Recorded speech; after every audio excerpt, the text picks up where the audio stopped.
Hello, everyone. I'm running a little late on setup, so you'll forgive the overlay screen, the thumbnail image I just threw up here, just to have up for you guys while I am getting the game to actually launch. Origin needed to update, and it looks like it is about finished. I knew it was pushing it a little close, but it looks like I'm not too far off. So, anyway, good evening, everyone. Welcome back. Welcome back to the stream. Welcome back to Dragon Age 2. As sort of indicated up here, we're going to be, it looks like at least, it looks to me at least like we're going to be getting into the deep roads tonight. Let's get rid of that. There we go. Into that deep roads expedition that we've been sort of leading up to for 6 streams now with Varric. So that is going to involve some more, as my post today indicated, some more Hawke family drama and all of that. With Carver, at least. Otherwise, we'll see. There's going to be a lot of it's dungeon crawly, but there's also some neat stuff about sort of discoveries of ancient things in the Dragon Age universe, and some of the ancient things in Dragon Age are some of the most interesting to talk about. So we need to do this. No, we don't. Not that one. This. Yeah, Martin's stolen cargo. This is the thing we just picked up right at the end of last week's stream, so let's go and take care of that.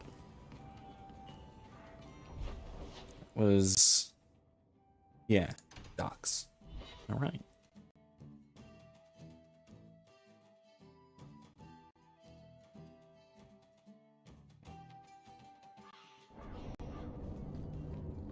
You have such pretty hair. What a lovely color. Other children used to laugh at me for having ginger hair. Really? How dare you? I bet you were cute. Did you have pigtails? Sometimes. How precious. Little Aveline running around the village with her flaming orange pigtails streaming behind her. And little boys all scattering and screaming for mercy as she approached. Shut up, whore. It was so nice at first, and then it was Isabella. Oh gosh.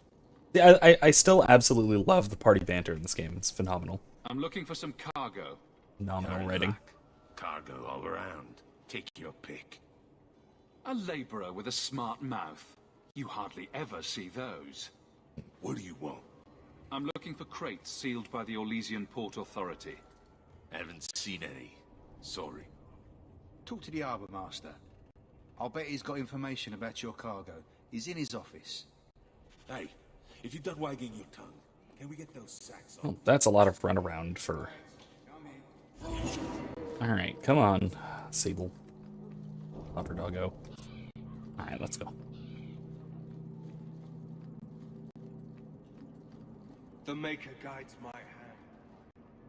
A lot of runaround for a quest like this, more than I thought. Shipping manifest. I'm looking for cargo bearing the seal of the Orlesian Port Authority. Ugh.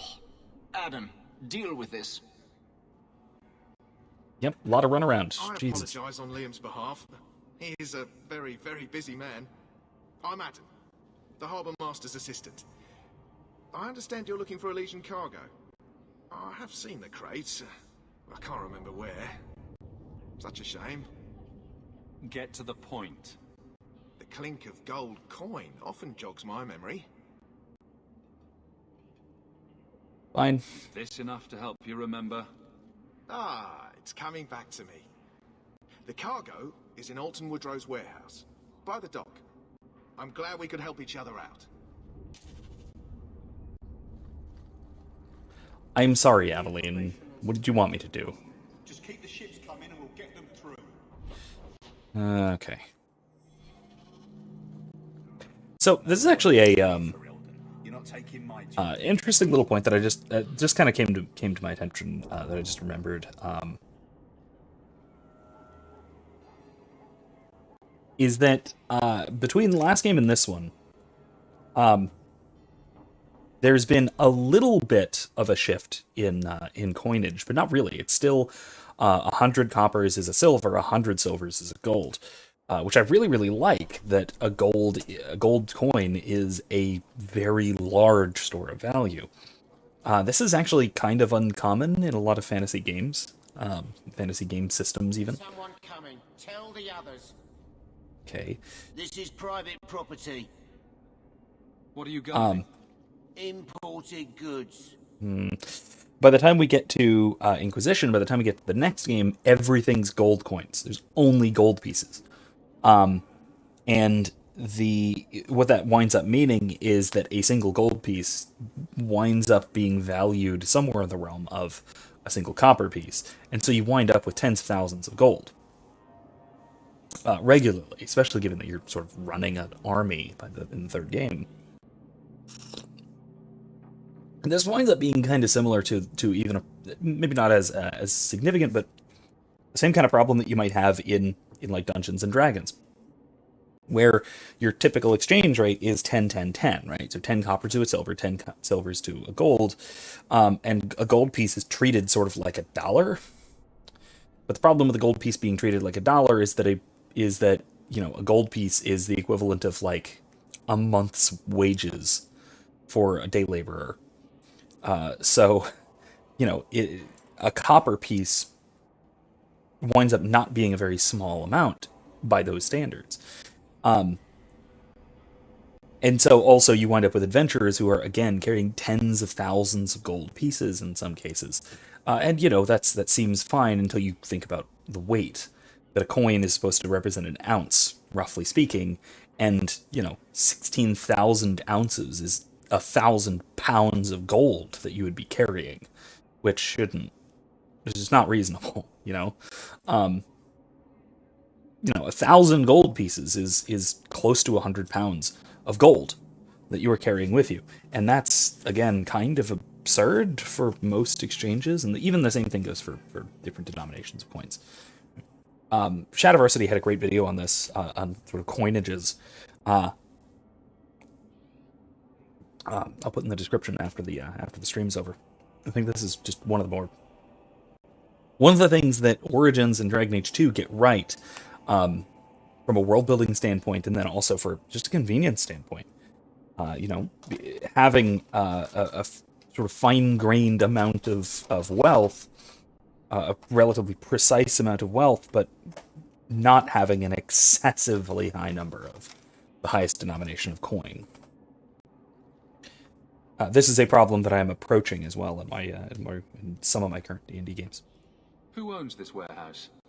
Master Woodrow, I suppose. It's rented storage space. Let's see what's behind that door. Okay. No visitors allowed. I must have taken a wrong turn. Be off with you then. Can I just walk past you? Yes, I can. No, I can't. What is this? You have presented me with an invisible wall. I said this is private property. Yeah, they're hoarding stolen goods. Let's just You're kill in them. my way. That's much better. That's much better than time to die. Literally, because that's kind of seems excessive to me. But okay,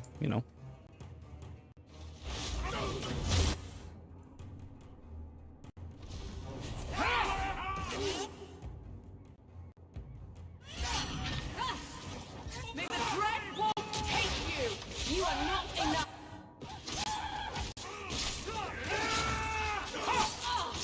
Order will rule!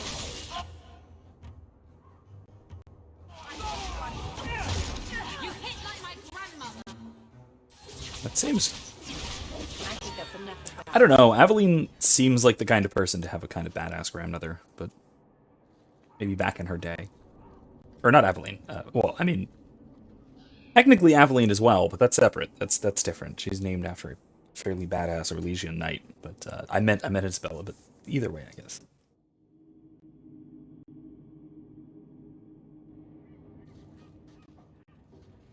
Let's see what we got in here. Could use that.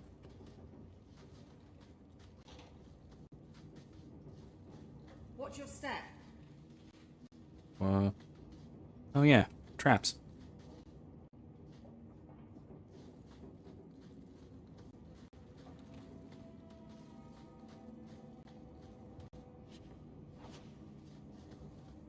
All right.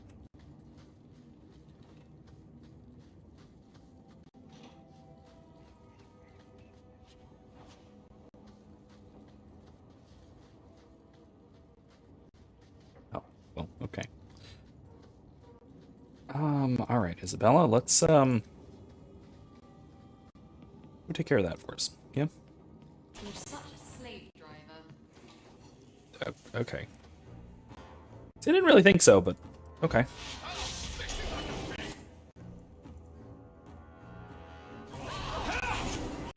One less against us.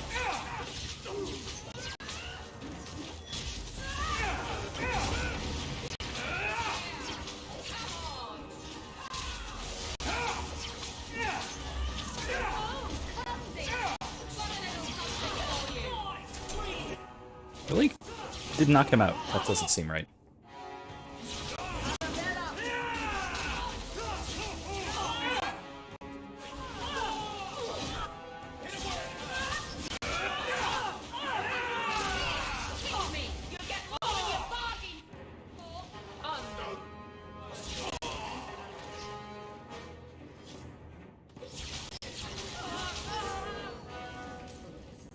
Okay, everyone's fine.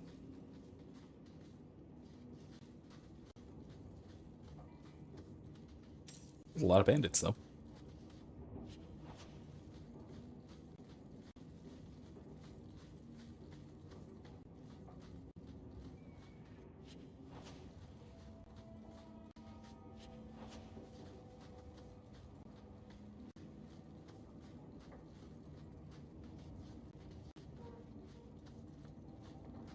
Okay, on we go. Trap ahead. Oh, yeah, go ahead and... You happy now? Yeah.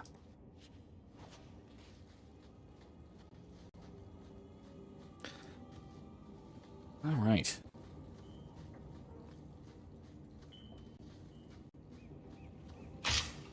Ow.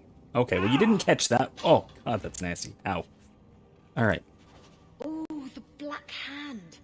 A blend of 27 toxic plant essences with a healthy dollop of cobra venom for that extra kick.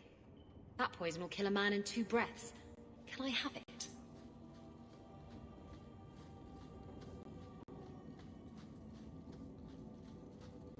Honestly, I kind of thought she was talking about alcohol at first, but you know, I mean, either way, really, there's a little difference ultimately. Yeah, here.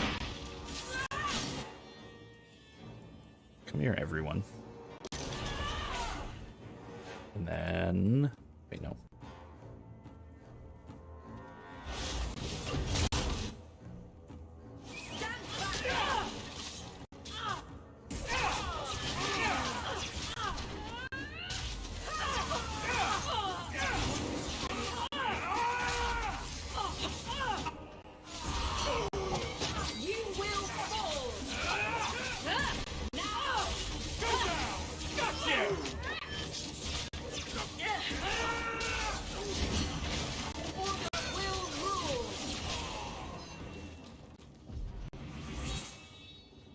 Well, that was unnecessary, but okay.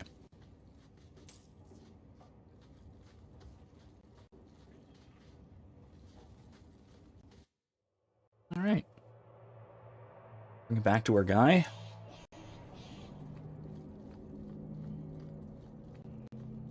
Straight back to the Hanged Man. It's not always fun and games on the sea, though. There are storms and hostile pirates. And it's trying being cooped up with men who haven't seen a woman in months. You're a woman. Exactly. And I don't usually let them touch me, so they get frustrated. I insist all of them get alone time. Helps with the crankiness. They're already lonely. Why would you insist they be alone some more?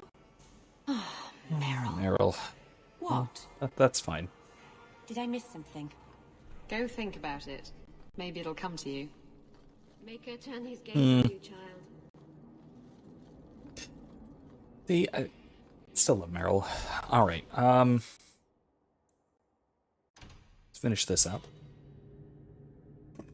Oops.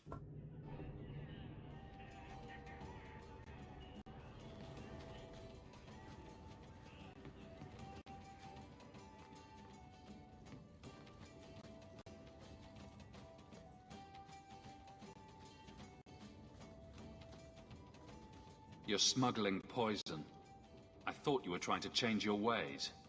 I got the stuff from a legitimate supplier, and I'm going to sell it through legitimate channels. It's all legitimate. It's poison. It kills people. I just sell it. I'm not responsible for what people do with it. He's got a point, I guess. I mean, yeah, he's got a point. That's like yelling at somebody for selling swords. Do you know where Alton Woodrow's warehouse is? Merchant Woodrow's place. I know it. Thanks for this, friend. You've more than earned your reward. I'm gonna get my goods. You come back once I'm set up, I'll give you a discount. Well, all right. So let's swap out our party, and then let's go to the deep roads. I will say, I mean, I suppose there is a difference between, like, you know, selling a sword and selling a poison. But most of the differences are perceived. Right? They're more perceptual differences than anything. We need Varric, we need Carver, and we need Anders. A weird group by our normal standards. I mean, Varric we always have, more or less, but...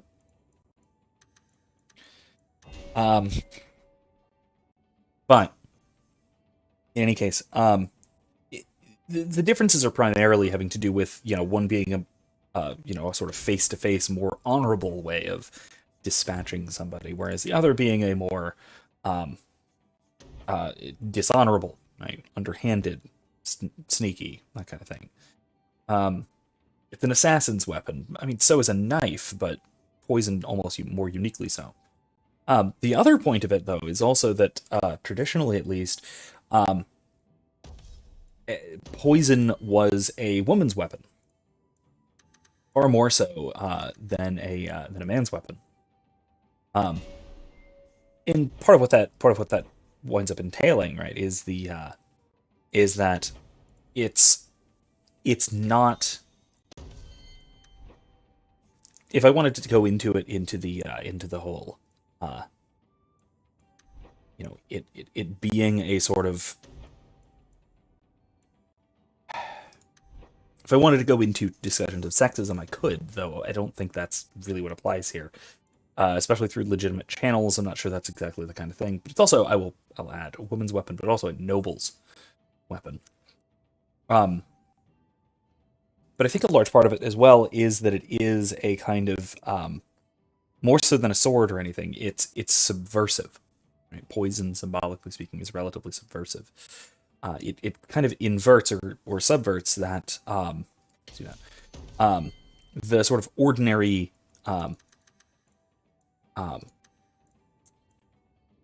the ordinary order of who is more powerful in what under what circumstances, you know.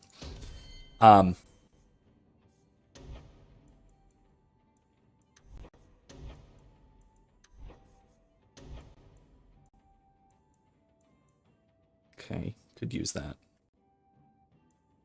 Spirit Bolt's not bad, but glyphs are great. Let's do that. And because it's innately kind of subversive, right? That kind of means that it's going to be almost necessarily underhanded in its application, and it's disruptive to the normal order of things. Because poison is the kind of thing that a weaker person, whether that's socially or otherwise, socially or physically or whatever, a weaker person can sorry about your sister. can do and a She stronger sounds one. like a special girl. Why? Because she was a mage? Your brother said she had a good heart. Being on the run never made her bitter. Yes. Yes, I'm sure the Chantry's got a shrine with her portrait on it. Oof. I was trying to be nice. Stick to Surly. It works for you. No, it doesn't. That drives me insane. Surly does not work for Anders. Anders is at his best when he is jovial. All right, that'll do. All right, let's go. Let's do this. Deep Roads Exposition. Exposition. Deep Roads Expedition. Ah, not quite. Not quite. Let's do some enchantment.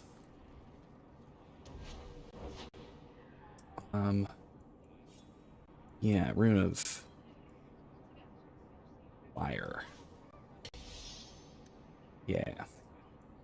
Bianca. Impact. Armor.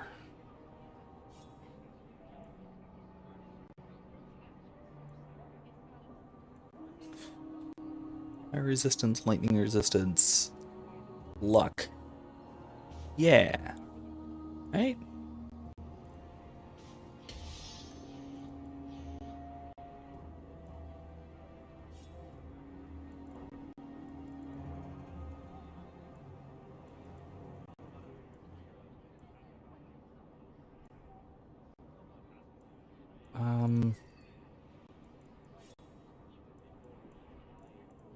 Varric needs lockpicking.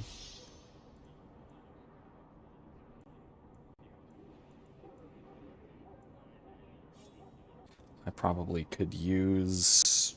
Let's go fire resistance, why not? And then...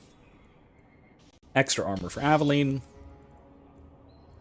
These are things that no one's using right now, so... cool. Same with these.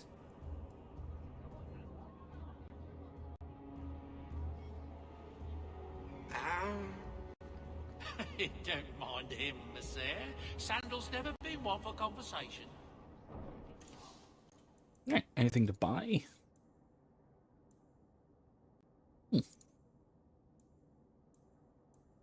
Nope, alright. Let's do it. Be safe. Because, you know, this is the end of Act 1, and this is one of those major points of no return in the game. I do like when games sort of signpost their points of no return. This is one of them. Especially relatively open world games like this. Barrack, where did you get off to? And what are you planning? Bartrand, so suspicious. I have in fact brought us our future partner. What? Partner? You stupid nug-humping dirt farmer. Why did you go promising something like that? Because if we don't get this expedition moving, brother, then we won't have any profits to argue about, will we? Maybe you have a point. So we're partners? That depends. You got the coin we need? Are we talking a full share here, or what? If you have the coin, sure. You'll get a full share. Wow. That was surprisingly forthright.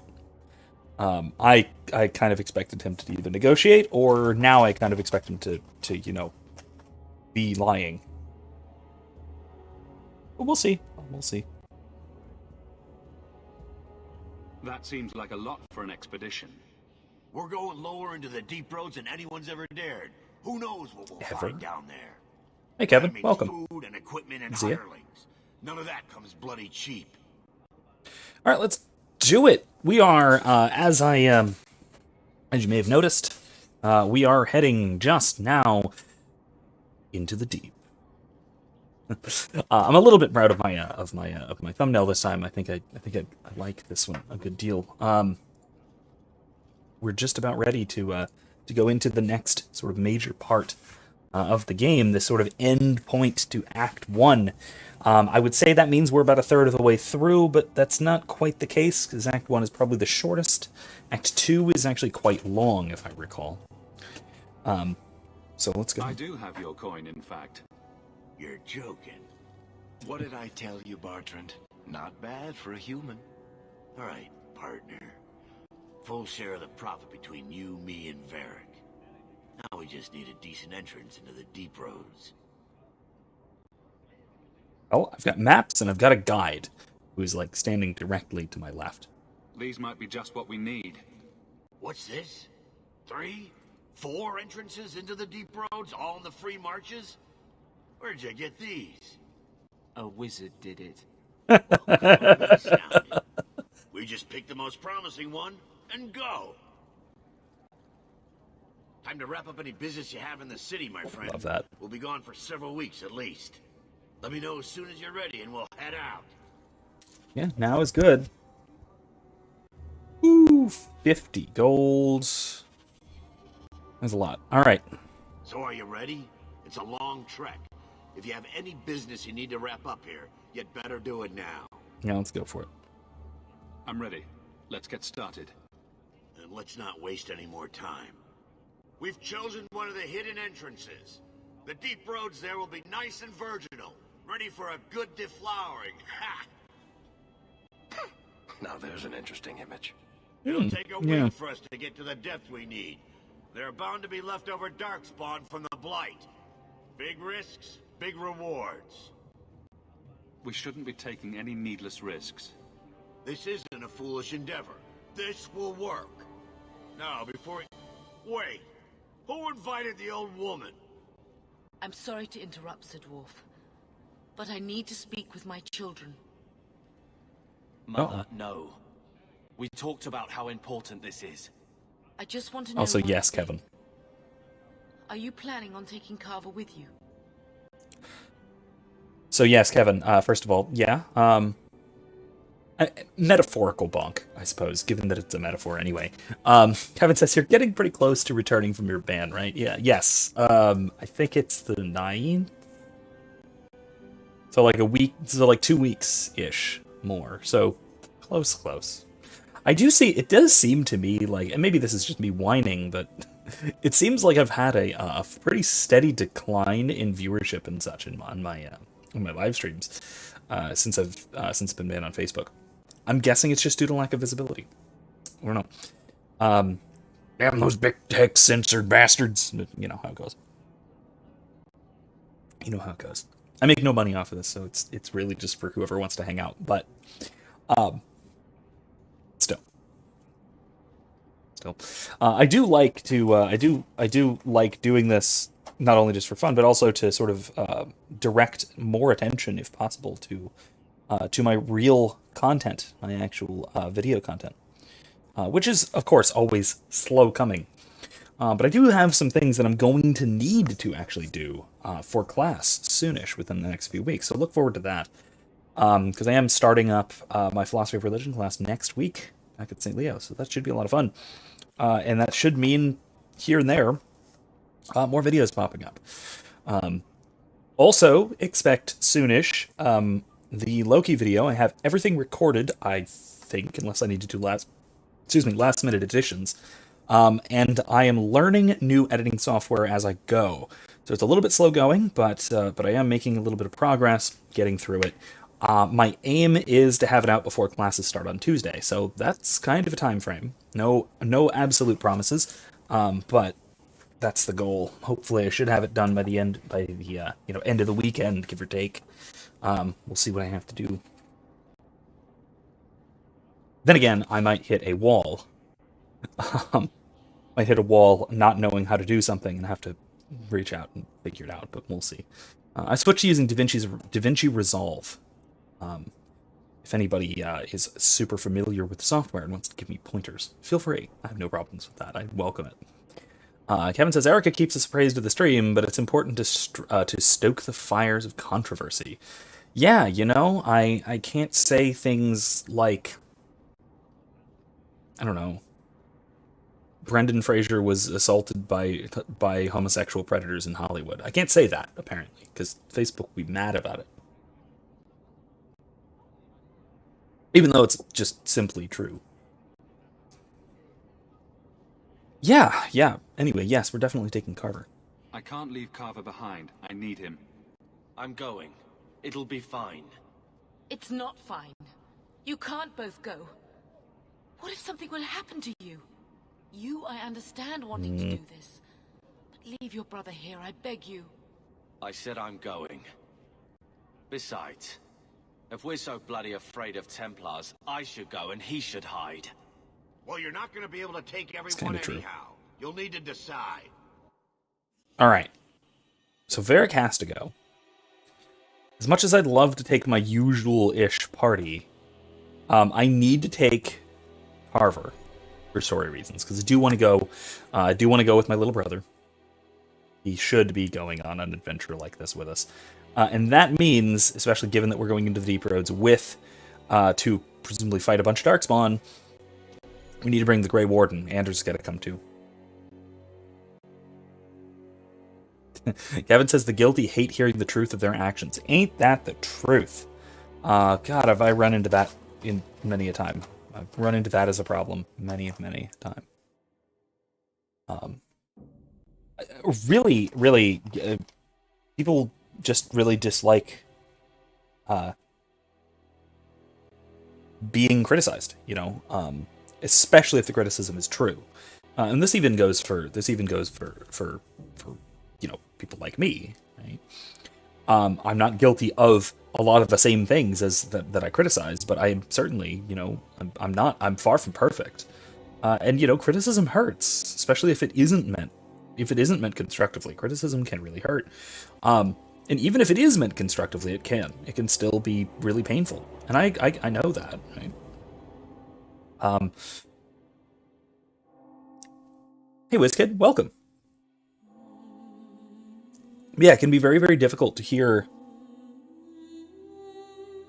the voice of truth criticizing you, especially if you are, you've made that sin or that error part of your fundamental identity, and there's something in there that's nagging at you, along with me. WizKid, I will say, in terms of Facebook, sparring with the apismatic people in your comment sections has been one of the things I've greatly missed in terms of social media ban.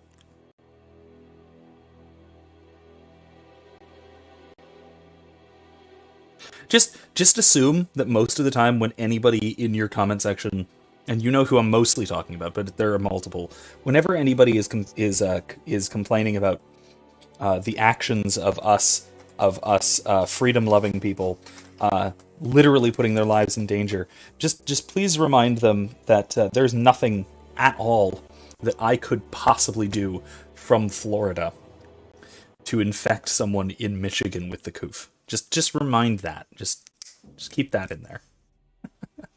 WizKid says, constructive criticism can be hard to do right. Like Jordan Peterson said, sometimes a big part of you needs to die in order for the better you to come forth. Yeah, and this is something that I've talked a lot about in terms of when I teach Pascal's Wager, particularly the discourse on the machine, so the sort of the later part, what comes after the wager. The diminution of, or the elimination of passion, of pride, especially, that Pascal sort of gives us a way of doing. It's so incredibly difficult to face the fact that we're wrong, especially when we make it so central to ourselves and important to ourselves. It's the example I use. And this is maybe less relevant because maybe it's starting to actually happen by some miracle, praise be to God, but we'll see. Is that imagine if say Richard Dawkins came to genuinely believe that God exists and God is real, and that he had not only been wrong for his entire career, but wrong about the single thing that made him most famous, and the single thing that he's staked his entire reputation upon, and also something that he has, if he came to realize he was wrong, something that he would have to acknowledge he'd been leading countless souls to hell for. Do you really think that he could bring himself to admitting, consciously and especially publicly admitting, that he had been wrong and that God is real? I don't think so. I think his pride wouldn't allow it, and I think that's the case for a lot of us. And that's what Pascal points out. And again, if you haven't seen my lectures on Pascal, especially the second one, the Discourse on the Machine, if you haven't seen those, he really explains it very, very well what we have to do. And it's the short version is swallow our pride, but that's so much easier said than done. He gives some very, very good, very concrete advice on how we can do so, to sort of allow ourselves to acknowledge what's really true. Kevin says, I had to dial it back on Eddie's comment section. Person in particular makes me seethe. Does this person's name start with an A? Because if so, I might know who you're talking about. Or does it start with a J? Harbour, I beg you. Don't go. Don't do this. Don't worry about me, so. I can take care of myself. You'll see. You know that moment in any Star Wars media where it says, I promise we'll see each other again? And then well, we know how it turns out. Over with? Now let's get underway. Kevin says it'd probably literally kill him. Dawkins, you mean. Some people can't take that kind of transformation, especially all at once. I mean, you're absolutely right. It's a death of oneself, or at least a significant part of oneself. And that's what baptism is, right? It's death and rebirth. Okay, so I mentioned that, right? Oh, I love this. This can't be right. The Champion was an apostate who came to Kirkwall to spread subversion against the Chantry. But you claim this wasn't the case. No. The Champion just happened to have dealings with the Canary, joined forces with a known raider, a blood mage, a rebel warden, and for what? Coin? Yeah. Maybe it's not as simple as you imagine, Seeker. Simple? Do I need to remind you what your friend did? Do I need to tell you how many lives have been lost? How many more will be lost? You cannot sit there and tell me he is innocent. I don't know if innocent is the right word exactly. He must have known. Somehow the Champion knew what was down there. That's why he wanted to join your expedition. No. None of us knew. If we had, he wouldn't have let his brother step foot into that blighted hole. Is that so? Then tell me your version of what happened on this expedition. Well, we entered the deep roads as planned, but we didn't get very far.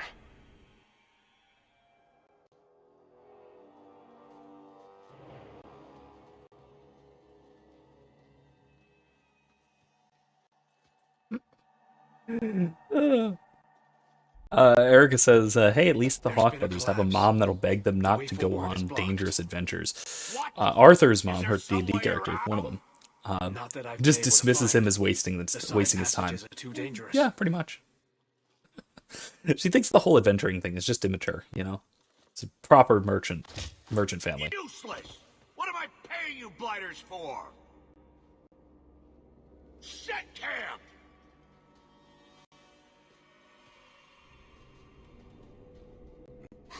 Problems, brother? Sounding deep roads. Who knows how long it'll take to clear the path?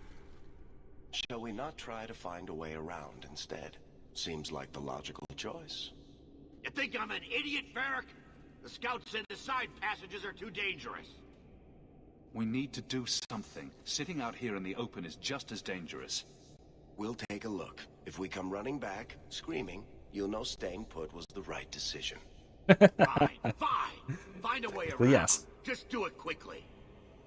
WizKid says, and you know the thing about constructive criticism This is why I left the Wardens. is that so many parents don't know how to point out their child's foibles accurately and politely without destroying their egos utterly. But I fear I must. Yeah. I fear my boy Sandal Yeah, I think so. wandered off. It's very He's difficult. somewhere in those passages right now. I beg you, keep an eye out for him. He just doesn't understand danger like he should. It requires a hell of a lot of both truth and love and an absolute commitment to both, which is rare and difficult to achieve. Especially naturally. It kind of takes a miracle, really.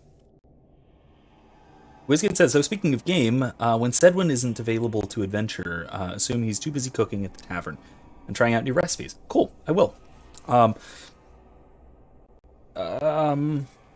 That might be somewhat relevant moving forward. It certainly will in terms of like Tavern Income. For anybody else, we're playing a variation on Waterdeep Dragon Heist, sort of using the beginning of Dragon Heist to sort of set things up, and then moving forward with just sort of quests on a quest board kind of thing in the city. But so they have the tavern that they're trying to open, basically. Trying desperately to find the coin to open. Yeah, just like Hawke, really.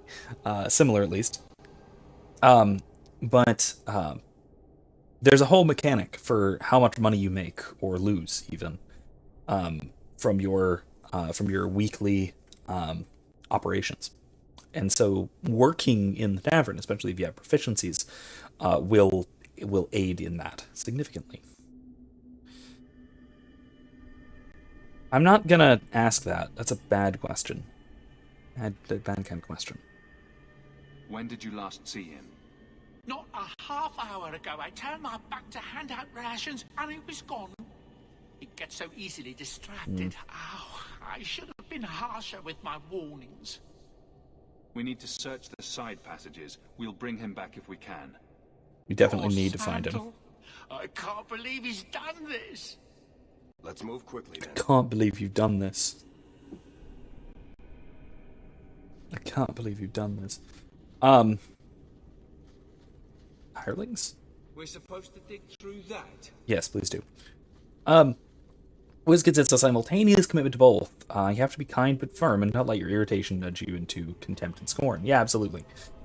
They ultimately, again, my ancestors were completely crazy. Truth and love, or love qua the will to the good, are transcendentals, right? They're both transcendentals of a sort, right? They're both lava. Magma? Technically, I guess it's underground, so magma? I don't know. Either way. Darkspawn.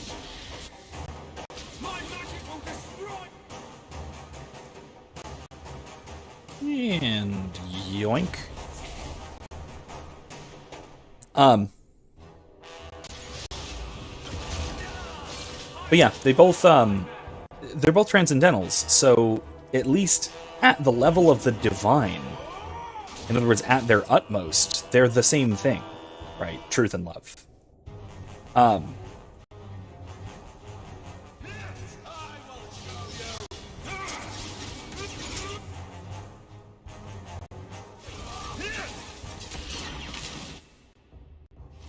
So, you know, given supernatural aid, right, through grace, it is entirely possible to do both at once, but it might not be possible purely through our own nature, right? Purely through our limited human capabilities. Oh, there's more of them.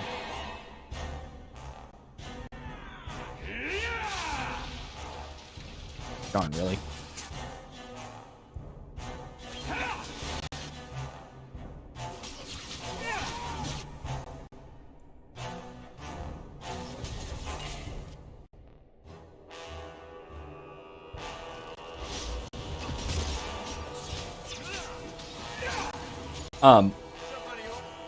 So I mentioned the whole foreshadowing, like, I mentioned the little foreshadowing thing, right?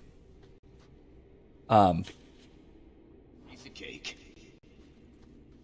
The point of, you know, whenever, in Star Wars in particular, when somebody says, I promise we'll see each other again, or some very close variation of that, it necessarily means that they won't. I'm trying to think of all of the examples. I had a list of these at some point because it was all over.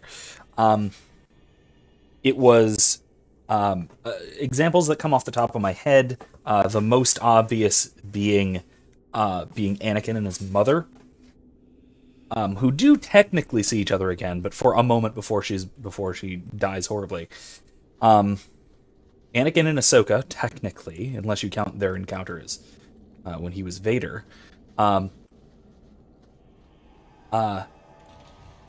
the most crushing, honestly, what has to be Hera and Kanan.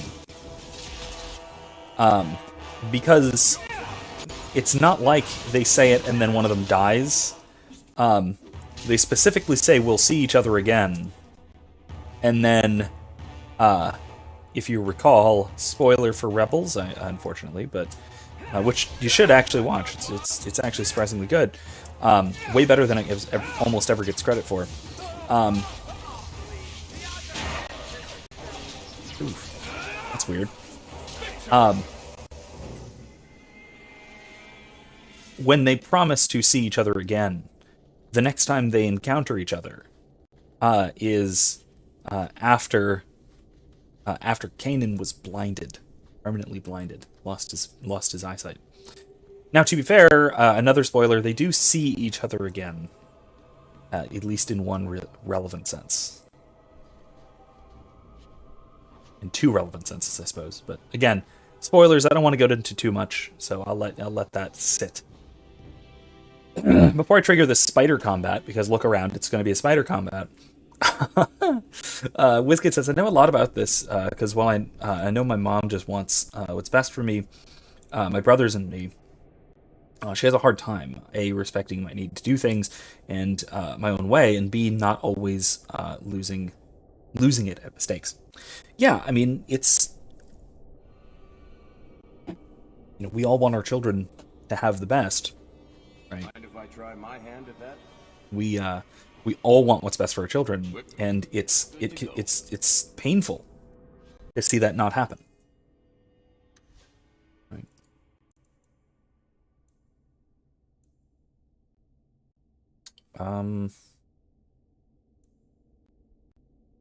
Sure.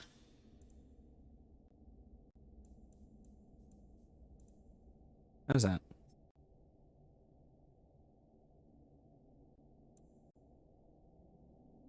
Let's give him the big old hammer, shall we?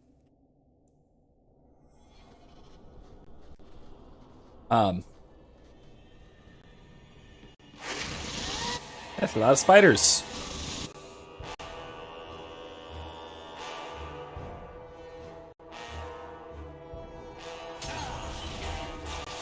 They didn't move a muscle. Okay, that's annoying.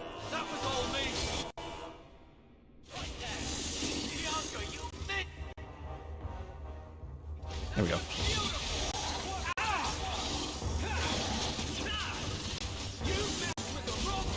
Giant spider. Monstrous. Sorry, monstrous. Not giant.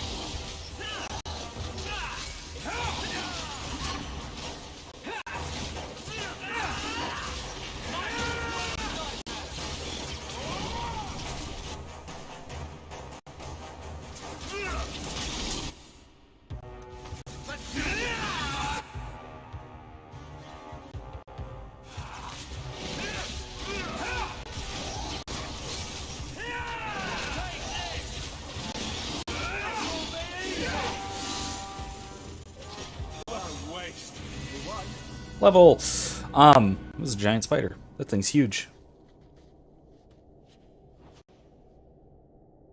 It's a very big spider.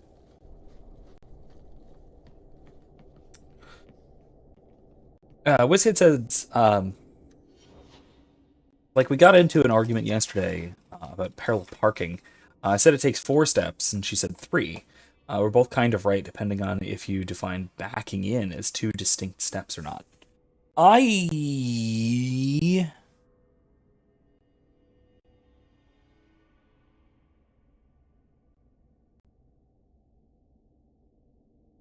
call it 2. Technically. So you pull to a certain point, then step 1 is you back while turning the wheel, sort of you back cutting the wheel, and then you cut the wheel back, and then you step 2 is you go forward. You change gears twice, right, is my point. It's 2 steps. I'd call it 2 steps. Maybe I'm just being annoying, though, and being contrarian for the sake of it. Not like it matters, but I know what you mean. Those kinds of disagreements. Yeah. Not that I ever parallel park, or I would ever want to in my minivan. But, you know. Anyway, Kevin says, I think a lot of ways my parents didn't know what was best for me because they weren't quite ready to be parents. So I've sort of had to build myself from scratch. No one's ever ready to be parents. Ever. No one's ready to be parents. Of course not. You can't really be ready to be parents. Yeah, maybe.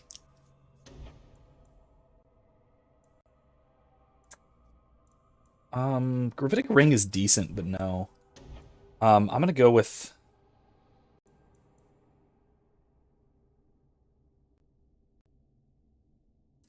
That's pretty good damage over time. It's pretty good damage over time area thing. Yeah, I'm gonna go with the big fire thing. The big conflagration. Yeah, cunning. Yep.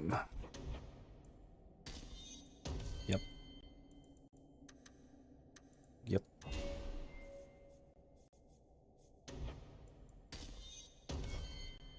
Okay.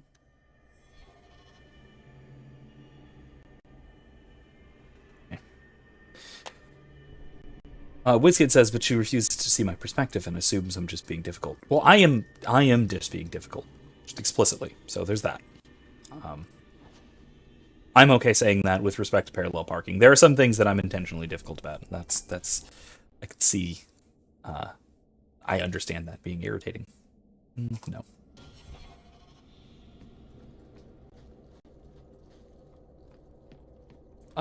But yeah, I will pretty much maintain pretty consistently that no one's ready to be parents. That's not a thing. You can't be ready to be a parent. This is lyrium, by the way. It's pretty, isn't it?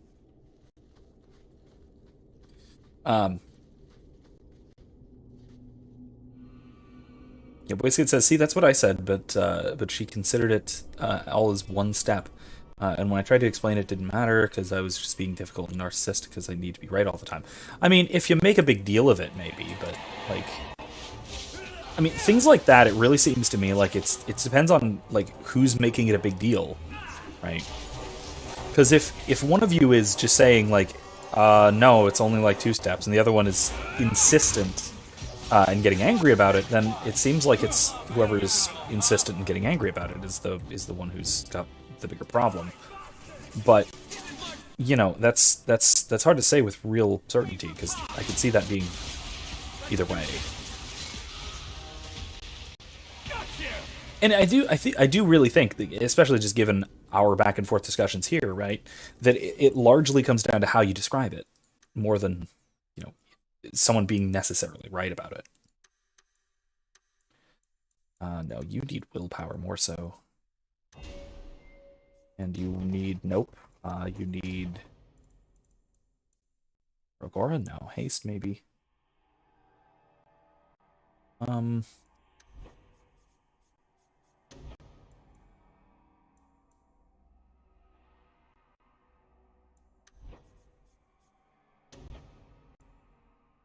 Rushing Prison's real good.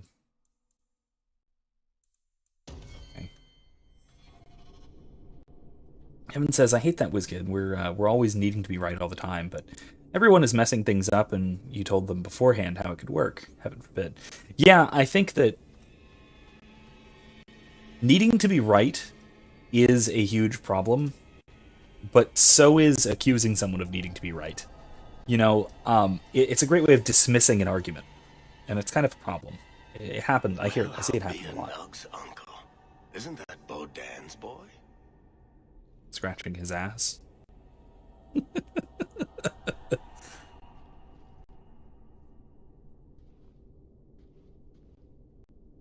Hello?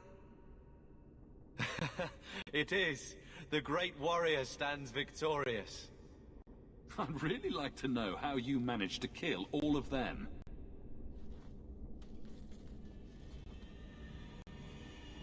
Boom. And how did you do Loves that? him. He's so precious. Not enchantment. My favorite dumbass fan theory is that Sandal is the maker. Come on. We still need to find a way past that collapse. I mean, it's pretty obviously he's not the maker, but One of the good theories is that he's some kind of a manifestation of a Titan, which we don't know what the hell those are yet. They'll kind of come up in Inquisition, though. WizKid says she usually gets irritated first, and when I try and backpedal or re-explain, it just makes it worse. The annoying thing is she raises to be free thinking, but whenever we challenge her, it's bad. Yeah, I know what you mean. And too many people take explanation as... Never mind. Too many people take argument to be conflict, and they're very different things. Right. Just because you're arguing about something doesn't mean you're, fighting about it. Those are very different. Why am I so close to you? I didn't mean to do that, but okay.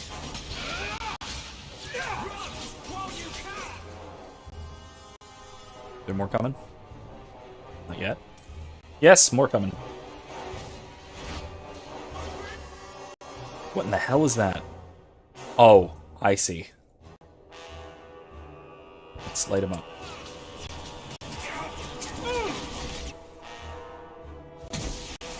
Oh, jeez.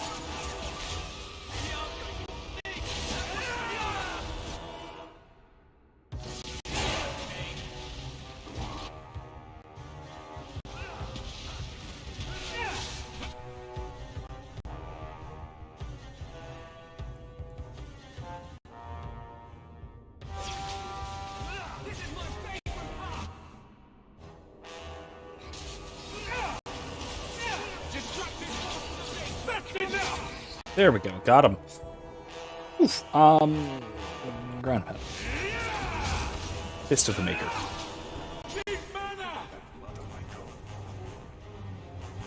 Please tell me there's no more.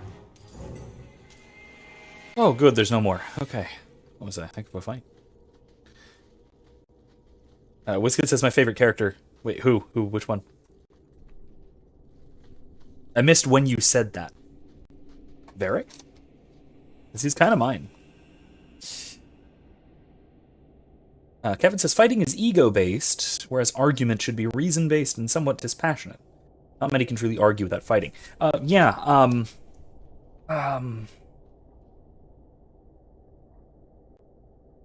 What constitutes an argument is actually one of the hardest things, one of the first, well, maybe not the hardest, but one of the first things I have to teach when I teach basic logic and critical thinking. And I need to teach that, in a couple of weeks, because it's near the beginning of this is a heck of a fight, if I recall. It's kind of right near the beginning of when I teach almost any class. I kind of have to teach them logic and critical thinking stuff to teach how to argue, and therefore how not to. And to turn it into a quibble or a fight or a debate. Even a debate is not quite an argument. Now, debates can use arguments and can employ arguments, and you can have people arguing in a debate, but those are pretty distinct and importantly distinct things.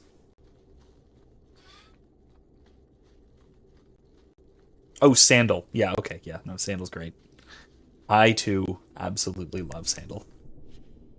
I don't know if he's my favorite character, but I love him a great deal. Let me save real quick while we're here.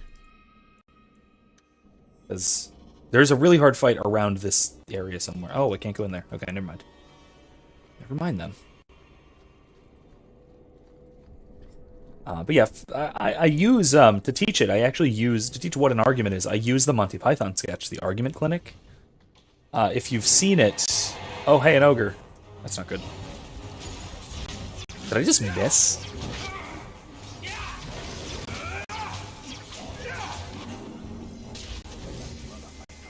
That was way too easy.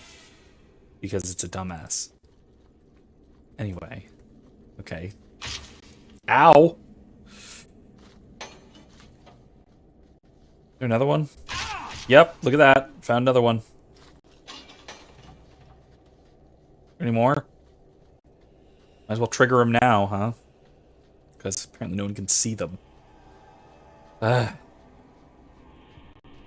Yeah, if you haven't seen the Argument Clinic, I'll put it in the description afterwards. Otherwise, just search Monty Python Argument Clinic if you haven't seen it. Definitely do. It's worth watching.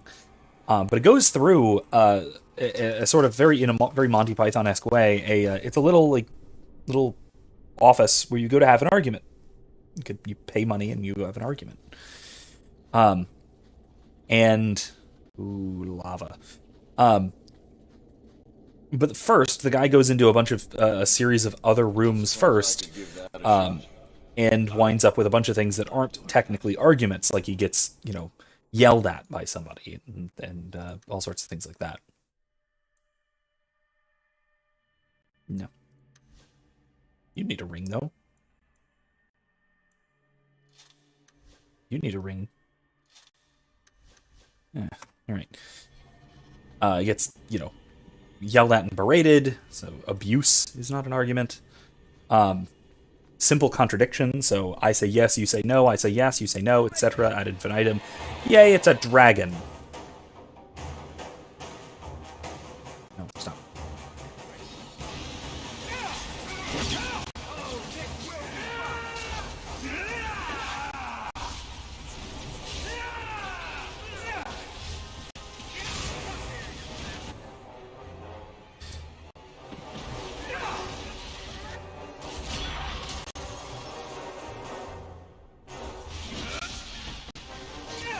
But yeah, it's a wonderful sketch, and it's actually very surprisingly educational.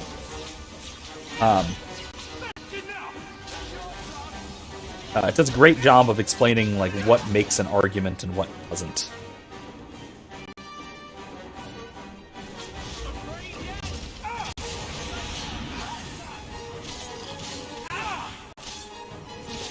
Oh yes, there are a lot more dragons in this game than the last one. That is very true. You're right. Go away. That totally didn't work.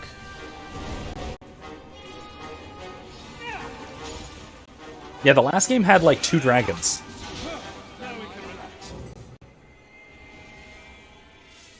Which is really not a lot for a series called Dragon Age. Funny thing about that, actually, the name of the series. It was originally called Dragon Age because somebody thought it would be cool to call it Dragon Age. But originally, the Archdemon, the big bad of the first game, was not a dragon. It was some kind of sort of Lovecraftian tentacle god. An old god kind of thing. But they had to change it to make it a dragon because a game called Dragon Age, they figured, should probably prominently feature a dragon.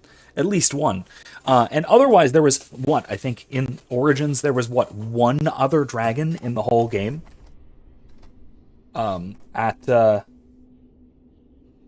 What's it called? The Temple of Sacred Ashes? That was it. Yeah. Yeah, I mean, kind of, no, not quite right.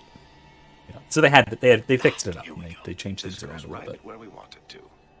And there's even more dragons in the third game. Inquisition. He'll be so pleased. Hooray! Yeah, it's a bit of a misnomer. But... Bartrand, we found a way around your damned cave-in. It's about time. Let's move out! Yeah. For a series called Dragon Age, it doesn't really feature dragons all that prominently in its storyline, especially. And that actually makes sense in the context. Shit.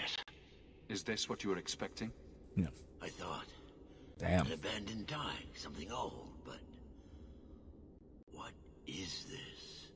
How did you even know it was here? Old scavenger tales. After the third blight. A week below the surface, they said. Mm-hmm. But nobody believed them. Looks like they were right. Make camp here.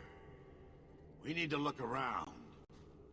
Yeah, so in the lore of the game, each age, so each century, each 100 years, is named at the beginning. So at the end of the first year, I think. And so it's named based on some kind of event which is taken to be prophetic and important for the next 100 years to come. And the Dragon Age was called the Dragon Age. This century was called the Dragon Age. It's on the basis of something incredibly silly, like the princess of Orlais saw a dragon fly overhead at her birthday celebration, or something silly like that. I don't think that was quite it, but it was something like that. You know, and it was like, yeah, okay, I guess call it Dragon Age, 'cause why not? But realistically, like in out of game real life naming conventions, they named it Dragon Age because it sounds really cool for a fantasy RPG. And then they were just like, wait, what does this have to do with dragons? We really have to come up with something. I don't get it. Nothing in this tide makes sense. Why's that? We're well below the deep roads. Whatever dwarves lived here, they came long before the first blight. But where are the statues of paragons? I don't recognize these markings on the wall, or anything in the rubble.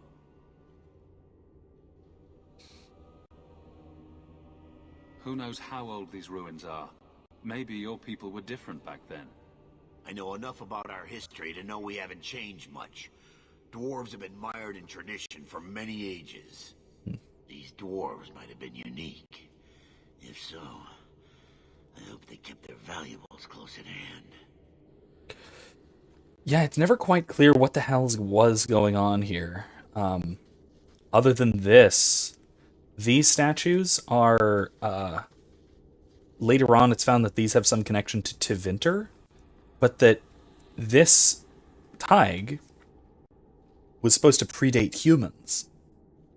And so if these statues are Tevinter in origin, that would mean that the Tevinter, the human empire, the human magocracy, came before the dawn of humanity, and that'd be weird. So maybe the Tevinter are also using, or simply repurposing, or sort of copying, maybe even, statuary like this from something even older. The same might apply to the dwarves. Who knows? It's very strange. Also, everything's very red for reasons that will eventually become apparent. Let's sell thing. Oh wait, no, this is enchantment. Yeah. No, let's not give him that. Do-da-do.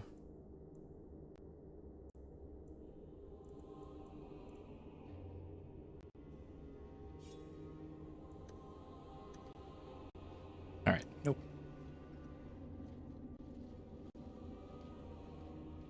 You found him! I can't believe it! You found him! Hello? I owe you a great debt. I will repay it somehow. I swear my life on it. No need. I'm glad Sandal was all right. Because of you. You will not regret this. I mean, he was fine, technically, but still. Also, I certainly don't regret helping Sandal. Who would regret helping Sandal? Just evil. Anyway, so a thing I was mentioning earlier. So the whole foreshadowing in Star Wars. Oh darn it! They're gonna talk now. Remind me. Don't let me just drop this again. It seems still intact. Think we'll find anything? Bartrand is far more enthralled with this place than you are. Unlike him, I wasn't born in Orzammar. I wouldn't even be down here if there wasn't profit in it. This entire place gives me the chills. Let's hope it's worth it. Whatever we find, it might not be very pleasant. I suppose we'll need to go down there to find out. All right. Well, let's. So the whole I promise we'll see each other again, or we'll see each other again, right? Or I will see you again, or whatever form it takes. That line in Star Wars is almost always, and again, I went through a bunch of examples, an indicator that the two speaking will not see each other again, at least, at least not before there's some horrible disaster between the two, or that happens to one of them. And there was one exception to this. Only one exception. And it was an exception that bothered me a great deal.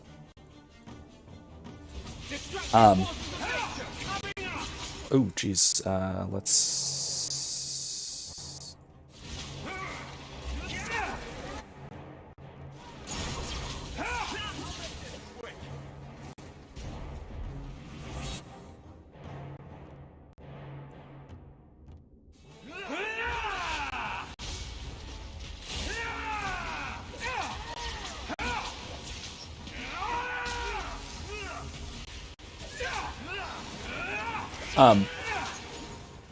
The only exception to this, right, in Star Wars, when somebody says, I swear we'll see each other again, or the equivalent, and then they both turn out fine and in fact do see each other again, was a huge, and I think completely accidental bait and switch. And it was when Rey says it to Finn at the end of The Force Awakens. Because when I heard that line, I immediately thought, because of course one would, knowing Star Wars quite well, I immediately thought, oh no, Finn's going to die in the next movie, and they're never going to see each other again, and it's going to be crushingly sad, and it's going to damage her so much internally, and it's going to be awful, but then what happens? Nothing. Nothing happens, because Rian Johnson wasn't paying a lick of attention to what J.J. Abrams was setting up. And now, to be fair, he wasn't setting up a lot. Not much concrete with the whole mystery box thing, but there were at least some things that Abrams was very, very clearly setting up in The Force Awakens that Johnson just kind of dropped and then shat on because, you know, that's his thing. All right. Big important stuff. I'll shut up now. You see what I'm seeing? Is that lyrium? It's definitely magic. And not the good kind. Doesn't look like any kind of lyrium I've ever seen. Look at this, Bartrand. An idol made out of pure lyrium, I think. Could be worth a fortune. You could be right. Excellent find.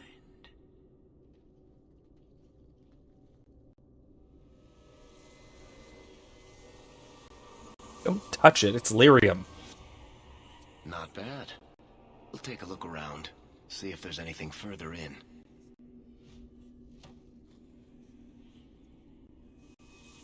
You do that. The door! Oh, boy. Bartrand! It's shut behind you! You always did notice everything. It's shut behind you. Yeah, that's what happened. Are you joking? You're going to screw over your own brother for a lousy idol? It's not just the idol. The location of this tag alone is worth a fortune. And I'm not splitting that 3 ways. Great. Well, he's obviously corrupted by something. You know that. I swear I will find that son of a bitch. Sorry, Mother, and I will kill him. Let's hope there's a way out of here. Sorry, Mother. Oh, that was rich. Oh, man. God, Have I mentioned how much I love the writing for this game and how spectacular of a line that was? Good lord. So, oh yeah, Kevin and WizKid, Kevin and Eddie, you guys are really on point here. Yeah, Kevin, subvert them expectations. Yeah, that's very different. Subverting expectations is very different from just like completely breaking a written story. Putting down foreshadowing and then just not following through on it is like having a Chekhov's gun laying there and just not being relevant ever again. Which I'll note is kind of something that happens in a lot of those sorts of films, but whatever. Big old firestorm. Big old fireball. No, don't do that. Ah, this is bad. This is very bad. Oh my god, what is going on here?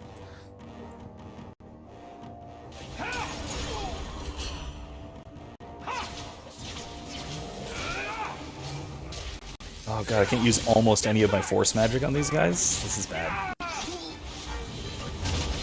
does nothing to them.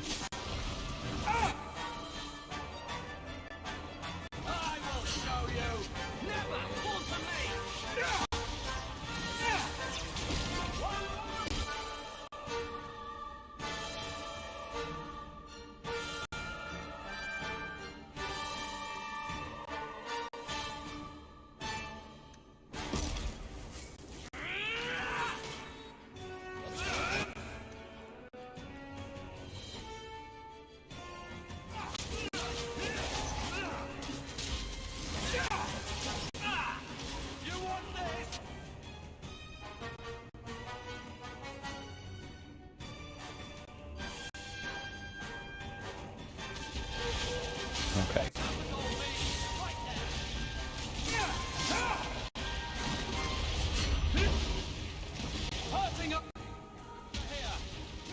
Ah, there's more? What is happening with this? This is nuts.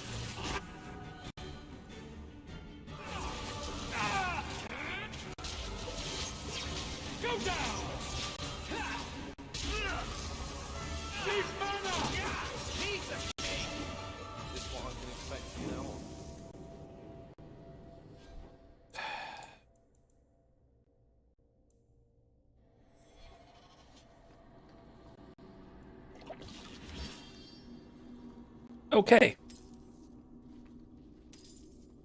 That was a mess. But we did it, because this is a treasure room.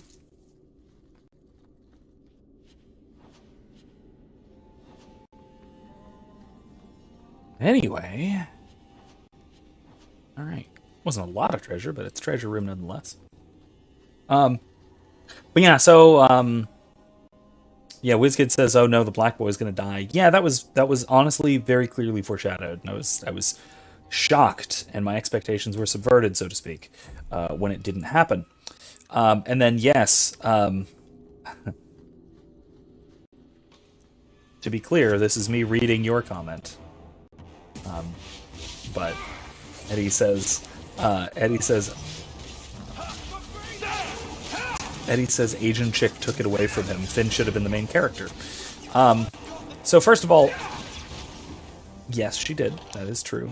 That whole exchange there was not good.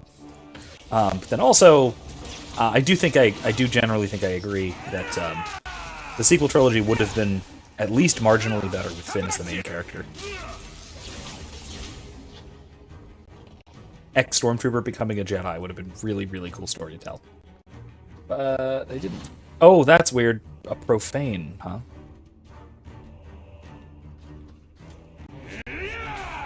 That does nothing. That also does nothing. A fireball. That does very little. Firestorm, maybe. The character moment in this one is really great. Yeah, I absolutely agree.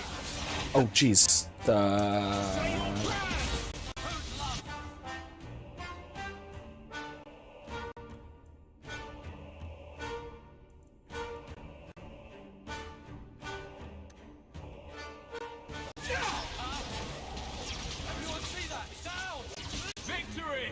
Got him. Bloody flames, what were those things? I think they were profanes, but that's just because I can read the text on the screen. Little meta. Okay, so Wizkid says, "We touch the butt." Yeah, don't touch raw lyrium, especially red lyrium. If you're wondering why that idol is so important, well, it's basically the driving force in the next 3 games. All of this one, pretty much of all of Inquisition, and then it seems to be incredibly relevant as well to Dragon Age 4 based on the trailers. So I'll put up one of the Dragon Age 4 trailers that features that idol very prominently in the description as well if you haven't seen it. But yeah, it's that thing is a big deal, a very big deal. Let's do that. Easy as pop. Okay.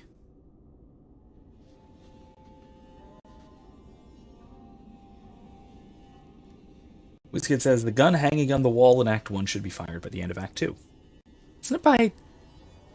I think it's by the start of Act 3, because it can... Most often, if I remember, it's in the transition between Act 2 and Act 3. The gun is what transitions us between the acts. Something like that. Which is, I will say, this game. That little Qunari colony that's been sitting there not doing anything for all of Act 1, that is literally the transition between Act 2 and Act 3. Just saying.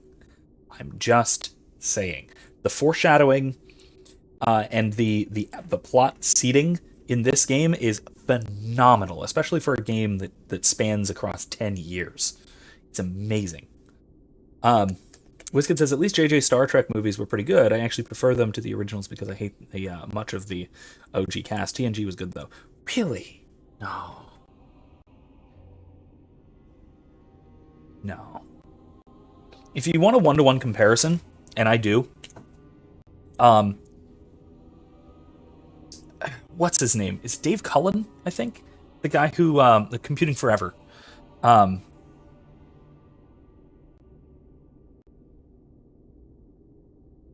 He has a great comparison video, if I recall, between Wrath of Khan and Into Darkness. And so does Critical Drinker, now that I think about it. I'll put, again, if you haven't seen either of theirs, I'll put it in the description. But Wrath of Khan is just simply better in almost every way than Into Darkness. There are a few things in Into Darkness that are good, that are pretty... I mean, it's enjoyable. It's very actiony. And the action scenes and set pieces are actually pretty cool, like the whole spacewalk thing, or the space sort of light thing. That is really cool. I'll give you that. But overall, no, it's in a perfect one-to-one comparison, really, because you can really put them just side by side like that. Wrath of Khan is so much better. I will say my favorite Star Trek movie is The Undiscovered Country. Wait, no, not Undiscovered Country. That was the one that was bad. That was the original trilogy one that was not very good. It was No,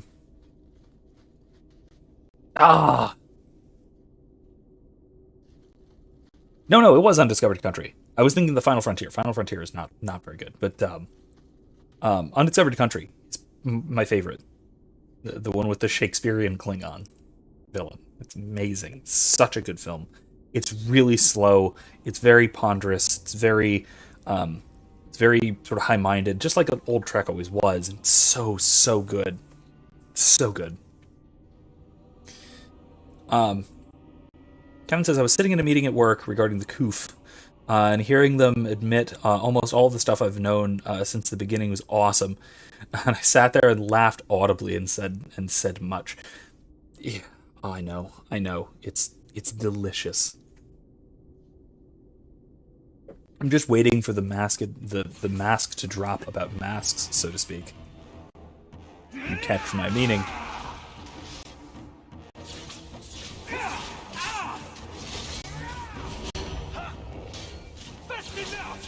Because that'll really be it, right? That'll be when the real shift happens. Is when the general consensus about masks changes finally. Enough. Ooh. You have proven your mettle. I would not see these creatures harmed without need. You're the first one here that hasn't simply attacked us. Interesting. They will not assault you further, not without my permission. What are these things? They seem like rock wraiths, but... They hunger. The profane have lingered in this place for ages, beyond memory, feeding on the magic stones until the need is all they know.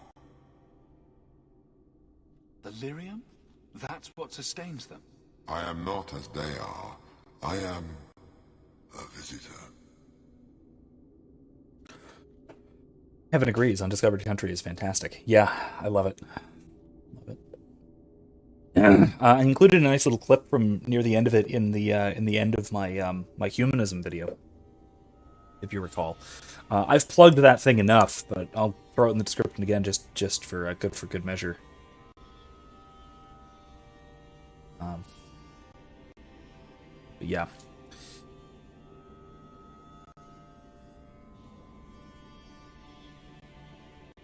It seems mostly interested in their hunger.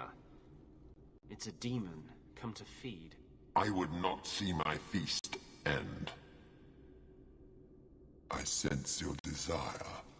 You seek to leave this place, but you will need my aid to do so. Don't do it. Demons will trip you up every time. Could be a way out of here. I don't know. What are our options? Kevin says the infection control lady at the said at the end, are there any questions? I asked. Could you repeat the last 20 minutes? What, just out of a desire to hear someone say it again? Because I get that. Yeah. We've got we're back to indoor masking it at least at St. Leo, which is disappointing, really. Of course, it's all pseudoscientific nonsense, and I think everyone's kind of aware of that at this point, but, you know, people are unwilling to give up power. Until they're basically forced into it. And then also, it goes back to what we were saying before, right? That it becomes incredibly difficult to admit that you have been wrong, especially so incredibly wrong, and wrong in a way that impacted so many people. That pride sort of doesn't allow that sort of thing. So I've kind of been saying kind of all along that getting people to admit that they've been wrong about COOF policies is an uphill battle if it'll happen at all, which is why we have this memory holing thing, right? Which is why we have the people who are absolutely unwilling to admit that they ever held a position that was explicitly contradictory to the position they currently hold. They just insist that, no, this has been the truth all along. We've always known this. We have always been at war with East Asia. There's no willingness to acknowledge that they've changed their minds, that they were wrong all along. You know, and it's because, again, you know, if you've been forcing children to wear masks and not associate with one another, and, you know, not speak to one another, and severely developmentally crippling children for over a year, are you really going to be that willing to admit that, oh, I guess I was wrong from the start, and oh, I guess I shouldn't have done that? No. That's going to be incredibly difficult. And I really do think that I'm very torn, because I think there is kind of a need to get people to acknowledge that they were wrong, and not just to acknowledge that what is true moving forward. There's a different thing. But at the same time, I do think that it's very important that we are willing to forgive if people are willing to be contrite. You know, if people are willing to admit their fault, we have to accept that. You know, if people are willing to say, "Hey, I was wrong," even if it's "I was wrong this whole time," we have to be willing to forgive, because if we're not, even if we're perceived as unwilling to forgive, let's say, if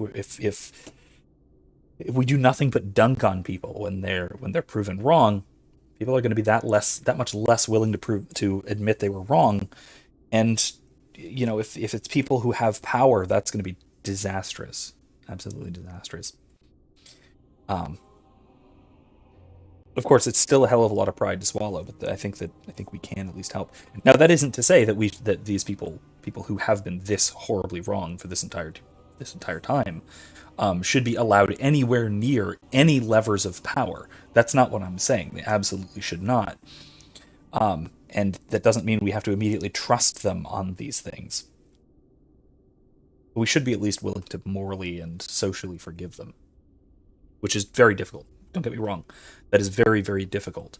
I find it very hard to forgive the people who have been so utterly malicious in their attempts at petty tyranny. But we have to. We really have to.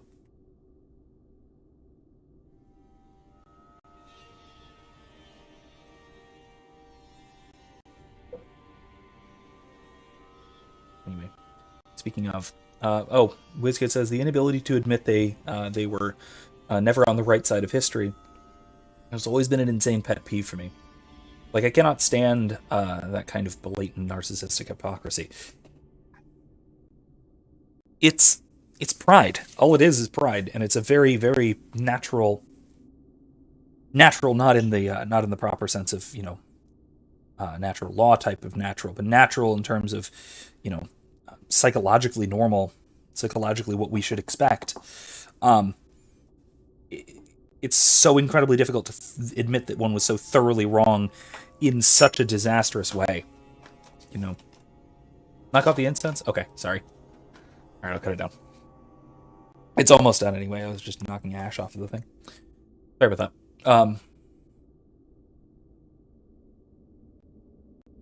Kevin says I was just listening to Bishop Barron on the very subject of forgiveness just this morning. I saw that, but I didn't actually get a chance to watch it yet. I'll watch it after the stream, and I'll put a link to it in the description too.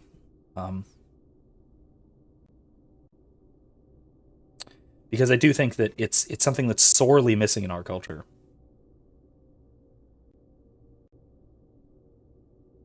The woke mob that we find, the cancel culture mob, is another aspect where there is no forgiveness possible, and we see the detriments of that, right? Kids now who grew up on the internet, with the internet at least, have been, people our age, right? Kevin can speak to this. Eddie, you're kind of in the middle here, but if everything that I ever thought since I was in middle school were permanently recorded publicly for everyone to see, come on. None of us, no one who has been recorded since they were 11 or something, can in any way avoid the kinds of cancellation that we see. There's just no way. Right? I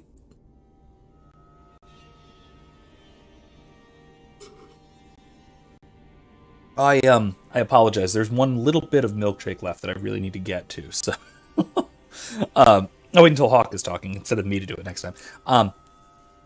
But once we acknowledge that cancellation is mutually assured destruction, that there's no one who can survive it.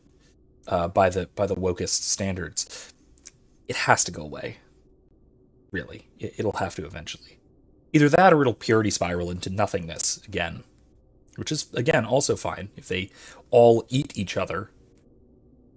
I mean, look at the example of Lindsay Ellis, who was canceled recently for a very mild take on Raya and the Last Dragon, that the wokists took to be racist for no real good reason. But, they had to say something about it. And it was her audience that she had cultivated, that she had sort of trained to cancel people like this, who went after her. It's really, really troubling kind of behavior. But it needs to stop, and I think it will once either it becomes mutually assured destruction, or it just spirals into nothingness and there's no one left to cancel who hasn't already been canceled themselves. That's how it has to be. Kevin says, we live in a society that tolerates everything but forgives nothing. Exactly. Yeah. I agree completely. Yeah, I don't think that's Chesterton specifically, but that's very Chestertonian. He said a lot of similar things like that. Like, also Chesterton made a similar point as well about how we as a society, when a society sort of becomes pagan, which we're seeing, in real time, when they lose track of important morals, right, important moral principles, they start to overemphasize little ones. And this is the same thing we see with, a society which sacrifices humans, but puts immense moral importance on animals, for example. I need point no further than Harambe. Why do we need your aid to leave? There is another door that leads into the paths far above us. That is what you seek. It has been sealed, however, and cannot be opened without a key. I know where the key is. Do as I ask, and I shall tell you. So what do you think? I think we kind of got to deal with this guy. WizKid says, "Oh yeah, I know. I still cringe horrifically at all the weirdness I used to put myself through in school in my early days of Facebook." I know, I got a Facebook. I started on Facebook near the end of my senior year of high school. Right, so I was not on Facebook until I was almost 18. And if I had been through high school, oh my god, I would have been so cringe. Unbelievably cringe. For example, in 2008, when I was a junior in high school. I was early in my senior year. I'm embarrassed to say, I was, oh god, I'm going to throw up. I was strongly in favor of John McCain for president. In the primaries, he was my second pick after... Hold on. I need a second. After Rudy Giuliani, who I thought conducted himself very, very well in that exchange he had with that lunatic Ron Paul. I'm sorry. I can compose myself. But if that ever came out, and it has, I mean, I can acknowledge it now, and I can say that, hey, I was a dumbass little kid, and I've grown up since then. But holy crap, man, I'm deeply embarrassed by that kind of stuff, by my incredible political neoconism in high school, which is really the opposite of most, young lunatics who in their teenage years were just raging leftist commies. But, I was a huge fan of Bill O'Reilly and stuff like that. Like I said, I've been old since the first time I chased a hippie off of my lawn with a longsword when I was 11 or something. 10 or 11. Actually, it might have been 12. Something like that. Preteen. But yeah. Yeah. Jeez. Wizkid says, the fact that Lindsay Ellis, got it both makes me laugh and cry. She has good takes occasionally, rarely, I would say, but from time to time. Her old days with Channel Awesome were funny. Wildly inappropriate, but funny. But her inability to acknowledge the cognitive dissonance of the situation is infuriating. Yeah, the interview that Sargon of Akkad, Carl Benjamin, went after, he's since taken that stream down because it was very much in bad taste. Glad I saw it when I was up, but it was kind of in bad taste. It's really sad seeing her so damaged by it all. But yeah, it's the cognitive dissonance involved is, you're right, very infuriating. Kevin says Cardinal George, probably. Bishop Barron quoted him on it and actually made the same point about it being Chestertonian. It's almost like you watched it. I didn't, but I've said this for years. So, I've seen a lot of what Bishop Barron has said, and he talks about Cardinal George a whole hell of a lot. And Cardinal George said a lot of things that were Chestertonian. So, Biscuit says Harambe is becoming a minor meme god in his own right. It's kind of crazy. All the more so. 2015 is when the clown world tipped over. When we sort of went over the edge into the clown world. I'm more and more convinced by that as the days go by. It's when the whole it's when the campus riots started. It's when the Trump campaign started, when Harambe was shot. Lest we forget, it was also when gay marriage was legalized in the US. All of these little things that just sort of snowball together into making a nation of absolute madness. Whiskey says, I started Facebook junior year. It was bad. Oh no, professions of undying love happened. Oh no. Oh no. Oh no. Yeah, no, Whiskey, I was absolutely a neocon. Kevin says, you and I had similar leanings early on. Lol, I was a Bush fan. Neocon Rush Limbaugh was my role model. Now, for me, it was Bill O'Reilly, but I get you. Yeah, it was bad. It was really bad. Whiskey says, Rush Limbaugh just enabled the leftists to become even worse. Yeah, kind of. He did a lot of good things, like the whole talk radio thing being the kind of bastion of conservative thought, conservative media at least, was a good thing, I think. But it provided an alternative at least.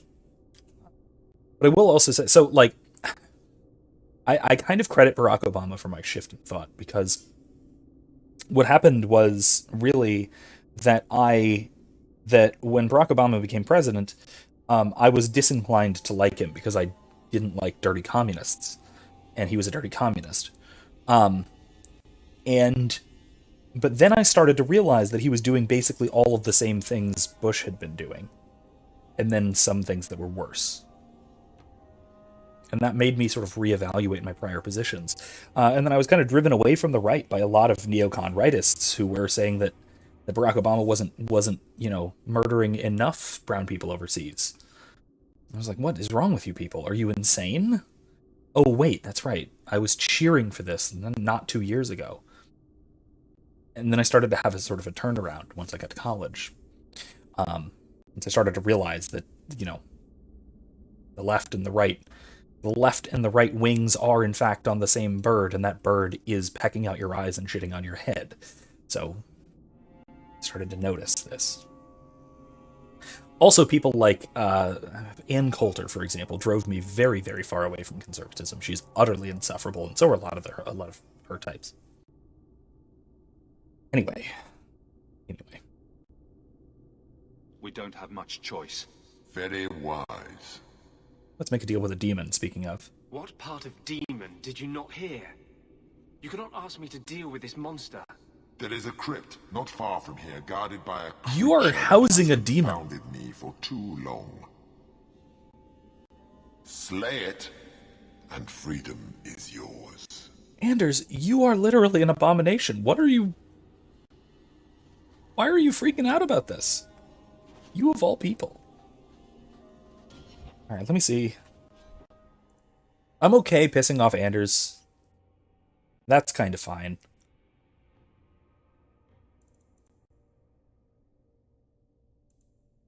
Gilly Bruges. Gloves of the Unknowable Unknown. That sounds really cool, but they're not actually that good. Darn. Oh my god. Ooh.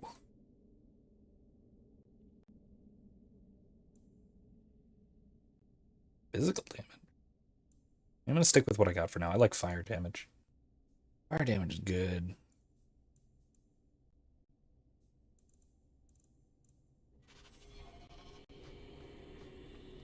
I have enough inventory space so I can carry some things. Which way am I supposed to go? Oh, the other way. Alright. Yeah, that's a bit of my political journey. I gradually became a libertarian, in no small part due to sort of in concert with the gubernatorial campaign of Alex Snitker, who ran for governor of Florida in 2010 and was spectacular. I love the guy. The dwarves would have brought there. Snicker's a great guy. If you don't follow him on social media, you probably should.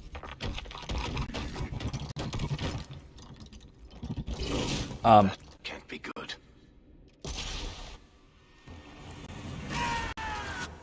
Hello. Come here, you bastards! Woof.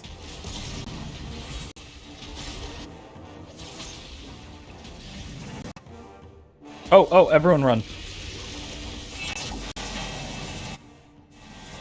Oh no, not dog. I'm coming! I've got your back! I'm coming! That's not good. Yeah, I know, right? WizKid says you want to talk. Yeah, I can say gay boy. Yeah, he's kind of gay.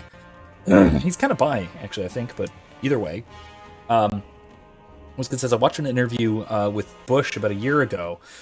He talked like an old football star and was in insufferable status. Yeah, kind of. Again, like I said, I was not exactly politically evolved, let's say, at that point. I was kind of embarrassing. It was kind of embarrassing.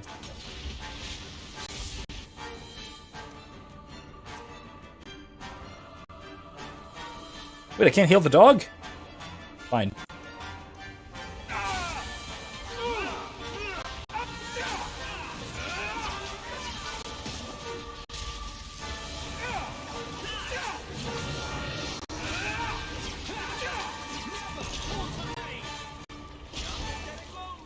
Uh-oh, everybody back.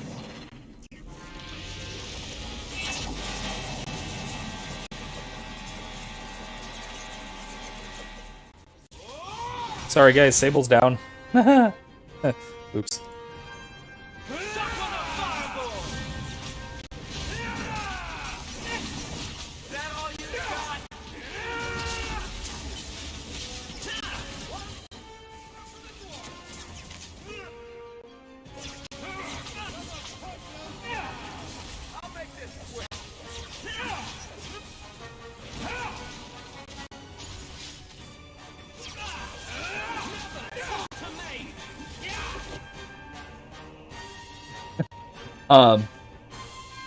Yeah, Rule of Pool spoiled by stats again. Yeah, well, yeah. Kevin says Bush doesn't think his own thoughts. He paints toddler-level pictures and hits on Michelle Obama. Oh, sorry, Michael Obama, to clarify what you said. Oh, this is very bad. Get out of the way, come on.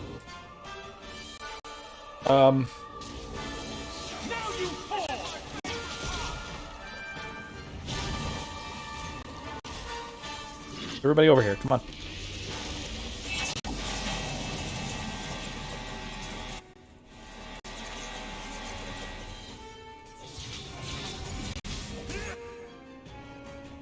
Wait, no.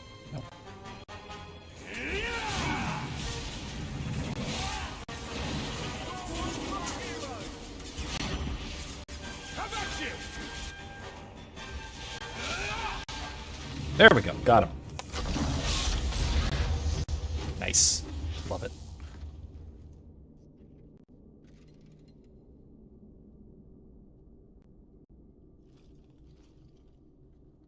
All right.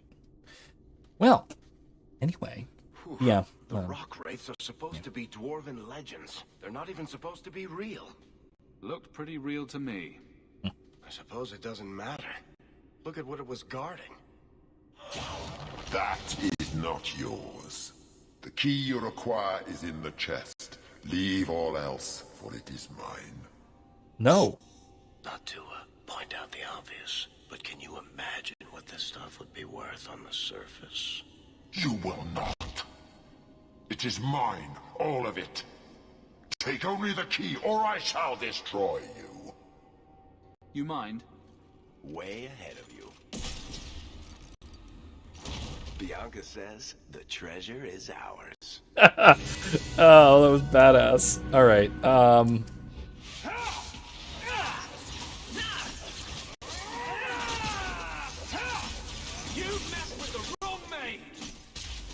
That was way too easy. It was way too... Oh! Not easy yet. I was wrong. One less to worry about. Acres. You do get results, don't you? Is that it? Are there more? Okay, that was it. That was it for now. Jeez. Yeah, George W. Bush's cringe is all hell. I know. I used to be a big fan of his, but things have changed. Pretty good.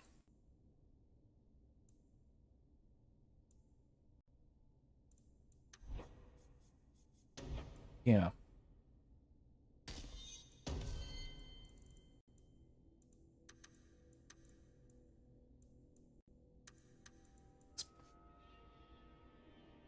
Whiskets, it's kind of like his paintings, lol. They think they're it's hysterical how mad mad the leftists are that he's actually competent.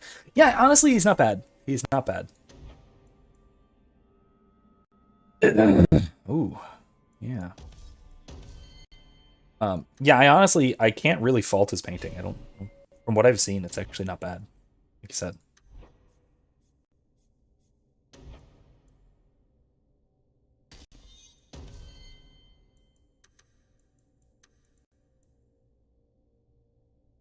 Yeah.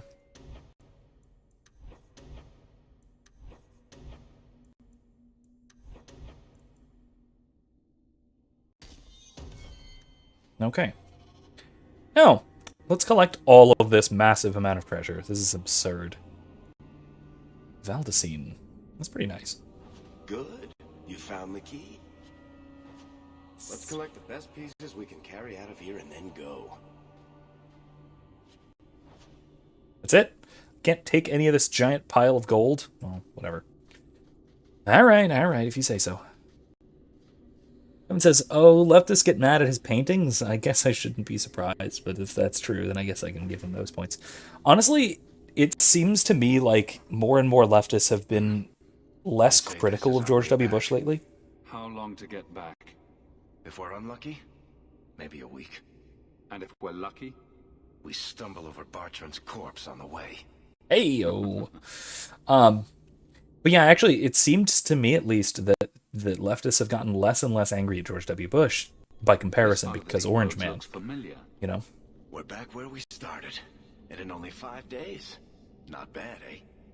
Think we could take a break? I feel wrong. Let's make camp if you're sick. I'll wager it was those deep mushrooms we found. No. It's... Carver!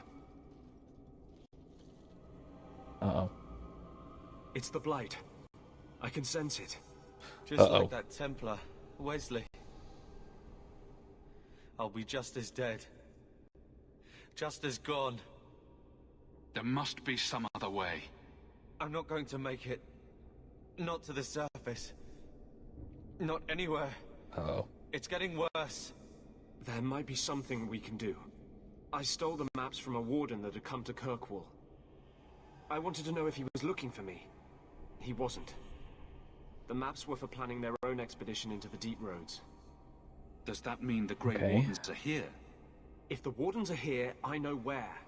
We could bring Carver to them. And what? Become a Grey Warden? Is becoming a Grey Warden a cure? Yes, I suppose it is. But it's not without a price. One not everyone is willing to pay. What price? Maker's breath, spit it out! The process of becoming a warden is... unpleasant. And irreversible. It also means you might never see your brother again. He might survive the Blight, but at the cost of becoming a Grey Warden. It's not an easy life, trust me. What about you? You're not a Grey Warden anymore. You think I got away?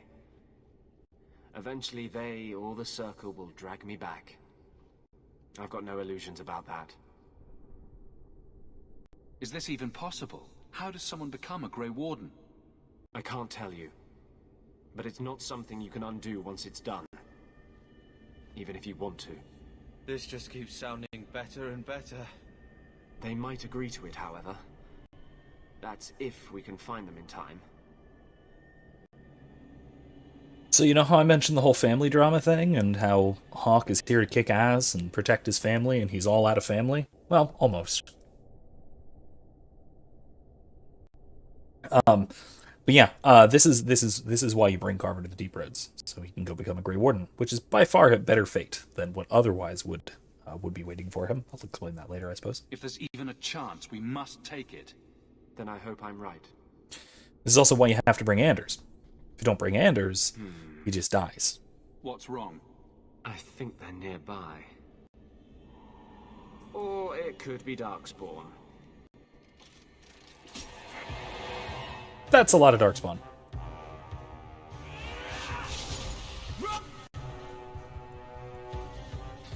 Everybody in. Everybody bounce.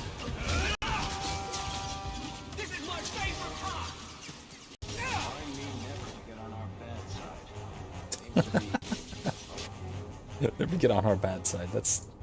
I like that.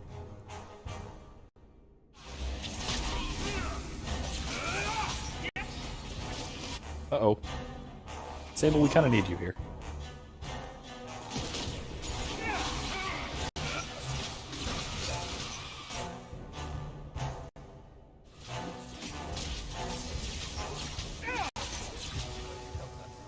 Alright.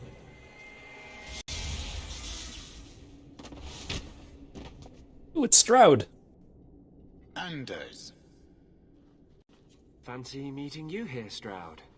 I could say the same. I thought you were through fighting Darkspawn. I'm not here to fight Darkspawn. I came looking for you. Oh, this is the first time we meet Stroud, isn't it? He comes back in the third game. Inquisition. You mean the boy as a recruit? Of course you do. I'm sorry.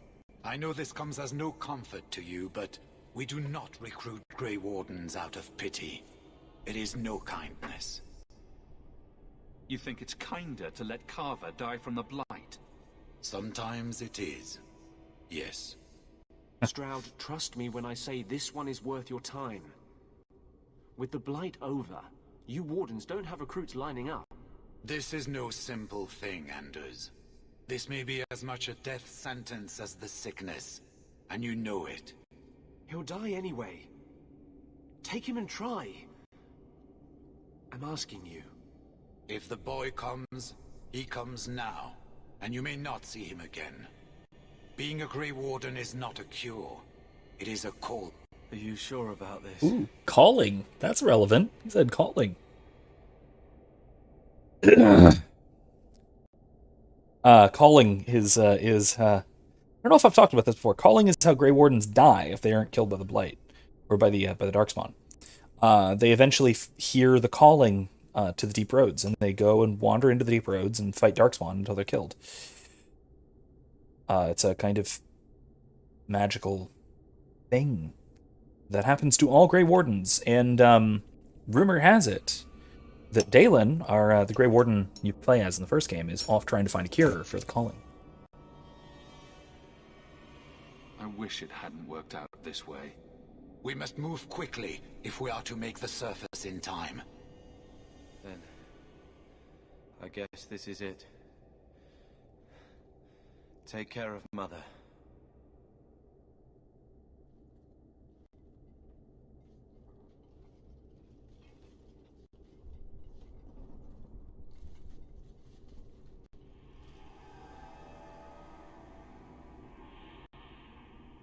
So the alternative, if you don't take him on the expedition, is he becomes a Templar. Which, I mean, if you thought he was a dick before, just wait until he becomes a Templar. He's also absolutely dissatisfied with such a life. As compared to being a Grey Warden, he actually comes to accept. He comes to love it, I think, if I remember. We'll see, though. Came back to the city. You think I'd be that lucky? Luck hasn't exactly been our strong point so far. This is true. I'm sorry about what happened to your brother. He'll make it. Carver's stronger than he thinks. I should have seen Bartrand's betrayal coming. I'll find that maggot if it's the last thing I do. I imagine you'll be heading home to tell the family. I don't have much choice. You'll be a wealthy man, Hawke. It wasn't all for nothing. Biscuit says, just when I was beginning to like Carver. Yeah, he does. Now, he does come back a little bit. So don't be completely dismissive just yet. You made it home. We see him again. Carver is with you. No, Is he coming back? I don't know.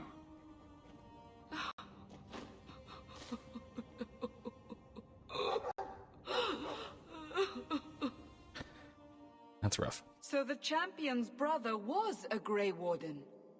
Yes, but that's not the connection you're looking for. Isn't it? The involvement of the Grey Wardens makes perfect sense. Naturally. The champion's companions, Merrill, Aveline, Isabella, that Warden Anders. Don't remind me. I introduced them. We thought they all Anders. came from Ferelden together, but That's now it foreshadowing. makes sense. Motive and opportunity. It's still not what you think. Then I need to hear more. Unless you've already decided. I can always go if you don't need me anymore.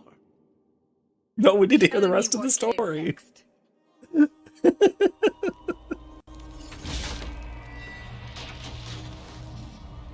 treasure we It's definitely found in better. the deep roads made us a fortune.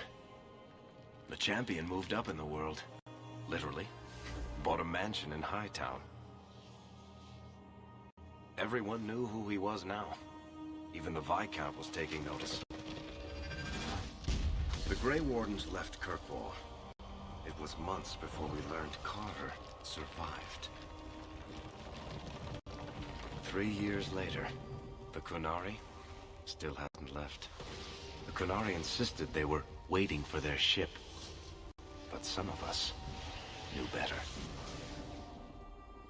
3 years.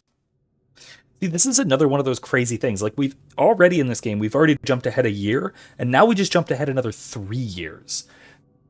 That was really, really ambitious. And this game does it better than almost anything I've ever seen in terms of, like, actually pushing forward the narrative over a massive time span like this.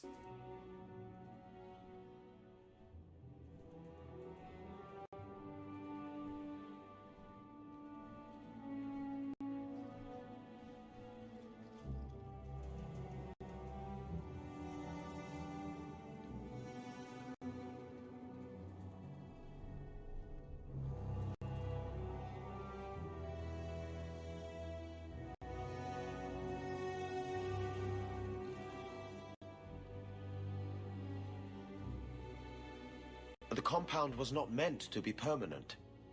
There are concerns the Qunari influence is no longer contained. Was it ever? Kirkwall has tension enough between Templar and Mage. But these Qunari, they sit like gargoyles waiting for Maker knows what, and everyone goes mad around them. Nearly 4 years I've stood between fanatics. And now, this. Don't keep us in suspense. Leave us. Now that's being important. That's moving up in the world. Meredith at my throat, Orsino at my heels, and a city scared of heretical giants. Balance has held because the Qunari ask for nothing. Even the space in Lowtown was a gift to contain them. But now, the Arishok has requested you. By name. What did you do? Well, that's troubling. Yeah, I absolutely love this. Also, I should add before I make this this little choice here, I didn't get to share this. I made another thumbnail for next week, but I didn't get to use it because we already made it all the way out of the deep roads. It's only 11 anyway. So I made this. This was going to be my thumbnail next week, but I guess we don't need it. So there it is. I at least get to show it off. Anyway, that's what that is. Oh. Uh-oh. Hello? There we go. We're back. I got his attention a couple of times. I guess I impressed him, but that was years ago. It makes no sense. And it doesn't matter. I just need them quiet. I remember how you helped my son. It seems you are meant to have influence above your station. Speak to the Arishok. Give him what he needs to keep the peace. Can you do that for Kirkwall, Sirrah Hawke?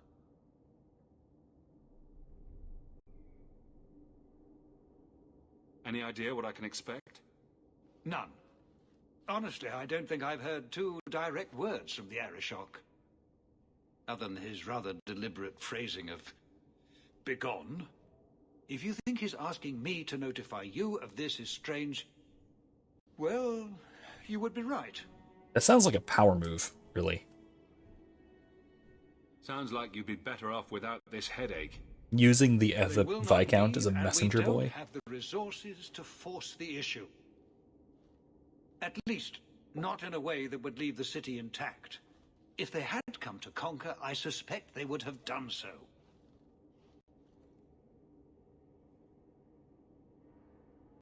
The Qunari usually arrive as conquerors. Odd that this has gone on so long. Very, and I have no interest in antagonizing them.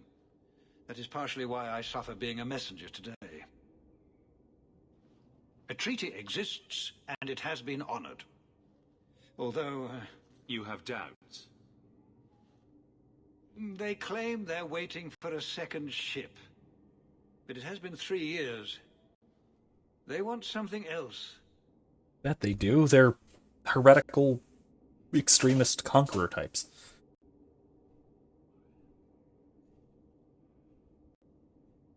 I've seen hate for them, but I haven't heard anything major in years. Zealots are bravest where their lies can't be argued, behind closed doors. Chantry leaders see Qunari beliefs as a challenge, not an attack. But the message gets muddled among casual adherents. I'm certainly not equipped to argue the fine points of faith. I like that. I like that. I really like that quote. So, they see it as a challenge, not an attack. Yeah, I think that's the right way to see heresy, right? The right way to see heretical beliefs as a kind of challenge. A challenge to be overcome. On the other hand, ordinary layfolk, us most of the time, most of us, right, might not be equipped for that sort of thing. And so it's only natural for us to see it as a sort of attack. That said, that's what the hierarchy is for, right? Whether that's in the chantry or in the real church, right? Most lay people don't necessarily need to be personally concerned with the finer points of oh my gosh, excuse me, of philosophy, theology, apologetics, whatever. In large part, that's for specialists, and it's perfectly sensible to defer to specialists in cases like that. I'll point you to as well. I did a video that's at least partially on a view called counter-reformed epistemology, or colloquially referred to as, from a Linda Zygzebski, who gives a kind of Catholic response to sort of Plantinga et al.'s doctrine of reformed epistemology, where Zygzebski points out that our epistemological processes are corporate. They're part, right? We form beliefs as part of a believing community, as part of, in the Catholic case, as part of the church, right? As the church, as part of a faith tradition, and all of that, right? So we don't have to rely purely on our own expertise, right? For the lack of a better term.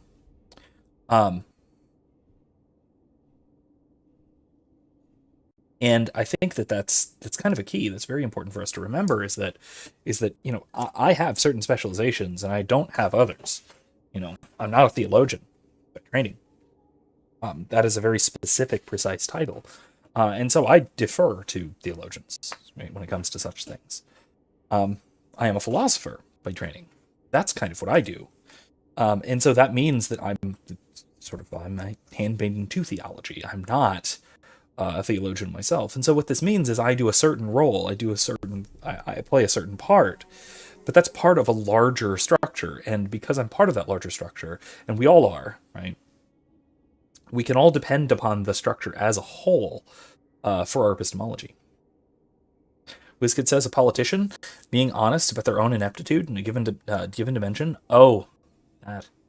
Both it seems. Yeah, no, this is I mean, I actually kind of like the Viscount. I think he's a little bit of a sniveling coward, but he's not too bad.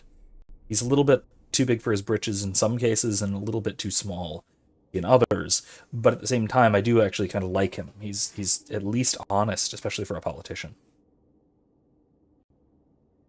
Have the years been kind to Seamus? He is his own man. But your actions tempered him somewhat. He's not so angry at the world. I thank you for that. I may not agree with him on many things, but I am proud of what he is becoming. Yeah, let's do it. I'm always willing to assist. Well, that is an attitude this city has lacked for a long time. Appease the Arishok. Champion of Kirkwall. And let him return to dormancy. As awkward as this has been, it is better than the alternative. Champion of Kirkwall, man. Stepping down is looking more and more appealing. Okay, well, You're looking well. that's even more rare when it comes to a politician willing to step down. Not going to happen. Okay, yes, let's shout that I can't open your secret chest while in the Viscount's office. I wonder if I should Yeah, okay. coming back tomorrow. Let's see what Aveline's up to while we're in here. Let's see if she has anything to say. Go down to her office.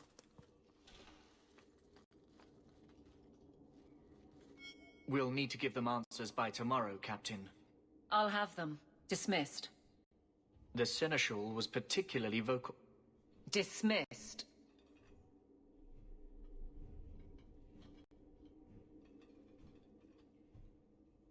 You'd think the Captain of the Guard could requisition a Templar or two, but no, that would be demeaning. Huh. Can't have them working for the people when eternity needs a nanny. Oh, Jesus. Yeah,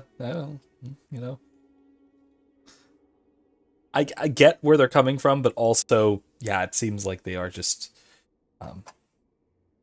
using it as an excuse to be above such petty concerns, That's why I remain unimportant. Less pressure. As if the return of the Amels hasn't set Hightown on its ear. As long as it's off its ass. Sure, have your fun. But the coin you poured into Kirkwall tipped what balance there was. Uh-oh. Wizkid says, it's like how experts are experts in their own fields only. That's why deferring to experts in any given crisis or debate in general is a logical fallacy. Yeah. Yeah, I mean, it is, especially when experts sort of trespass on other disciplines, which is very, very common on, I'll just say generally by scientists. And we see it in our current pseudo-crisis, right, with people being willing to only defer to a very narrow range of experts, that is epidemiologists, which is a little silly. Again, because most of the solutions are political, part of that deference should be to political scientists, some of it should be to ethicists, some of it should be to economists, and some of it should be to other doctors as well, because trade-offs matter. Some of it should be to the expertise in any given matter in a large enough scale like this is dispersed among so many different people and so many different areas of expertise that trying to defer to single expertise is definitely going to be faulty. It's never going to work. You're right. It's almost necessarily fallacy, especially with large enough, complex enough questions, like the kinds of things that the kinds of things that Kirkwall is facing, or the kind of things that we as a society are facing now. Either way. Wizkid thought that we killed his son. No. We rescued his son from the... he was with a Kunari. He was with the Kunari. on the Wounded Coast, there was another group of mercenaries who went after him. We killed all those mercenaries and brought him back.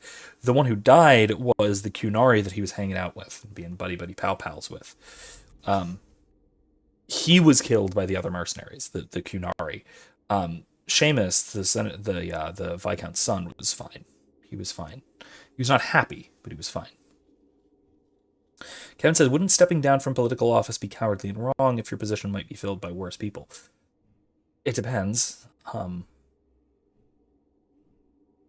Depends on what's required and asked of you, right? If what's asked of you is something that is either unethical or something that you're incapable of doing, you're actually incapable of doing, then you could have a responsibility to step down.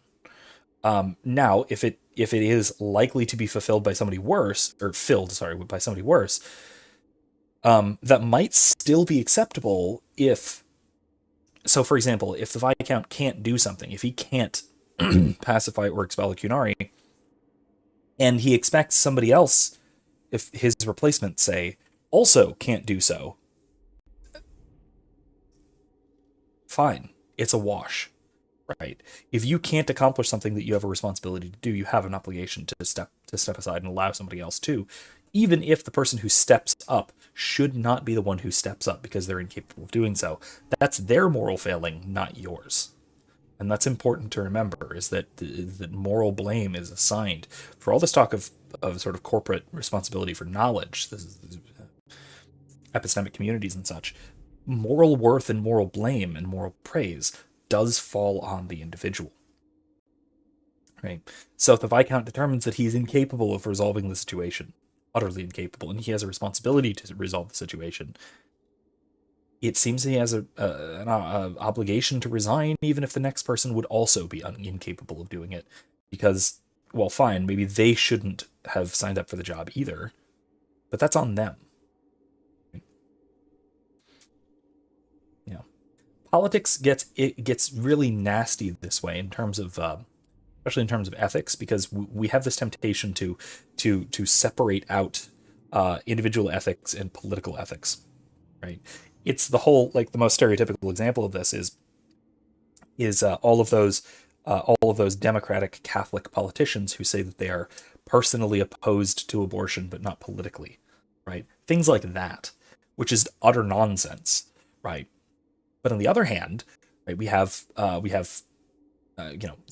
question of whether it's right to do something. It's not entirely determined by one's political station or political authority or power or whatever, right? If you have political power, you have the same moral faults and responsibilities as anybody else. Yeah, Wizkid says, "Oh yeah, him." No, for some reason I thought it was the serial killer dude. Oh no, that was the son of a magistrate, of some magistrate. Not the Viscount. Yeah, that was recent. That was last week. Before, it was recent. I didn't realize I was making it worse by getting ahead. I'm just harassing you. Although you are a bit like the center of a hurricane. You've changed fortunes for many people, not always for the better. Oh wait. One of my favorite side quests is coming up very soon, and it involves Aveline, and it's in Act 2. And it's a real nice night for an evening. After the last captain, you couldn't have expected this to be easy. At least I had the guards on my side. Once they understood, they rallied. And those who didn't weren't fit to hold the crest. Really hope that's next week. Stack friends against the enemies. I don't know if I came out ahead, but it's for the better. Sounds like you're spreading yourself pretty thin. There are a lot of people in my charge. Someone has to look out for them. You guard the guardsmen? I don't turn people loose like Jevon. There's additional training, doubled patrols. Costs are up, but I've halved injuries. I'll take it and argue with Seneschal Bran later. Grouse all you want, but the Aveline I know doesn't regret a second as captain. They'd have to drag me out of here. And I'm sure some are lining up to try. You among them, I bet. Haven't had much time to follow you around. Not that I need to. I can trust that you at least try to do right. I'm with you if you need me, Hawke. Just say the word. She is one of my favorite characters in this game. Maybe my favorite. She might be my favorite character in this game.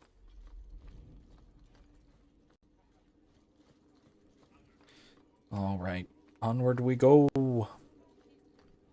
Let's take Aveline with us. Let's take Isabella. And let's bring Best Girl Meryl. Let's level everyone up.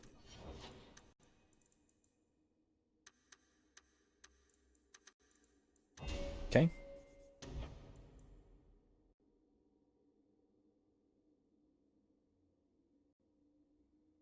Long years on the front lines have made Aveline unusually durable. What does that even mean? Alright. Kind of weird, but okay. Elite bodyguard. Or unstoppable.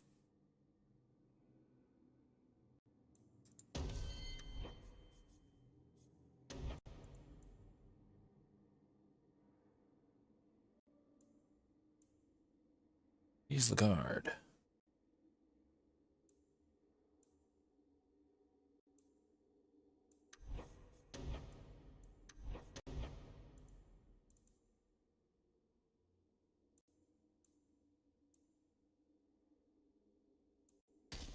Yeah, that'll work.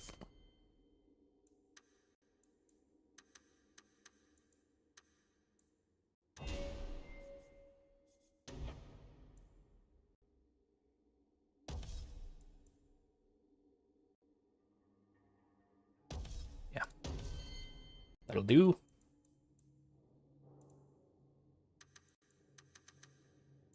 Okay.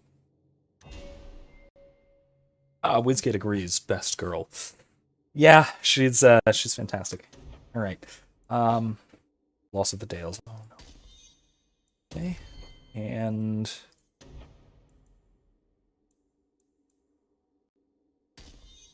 yeah.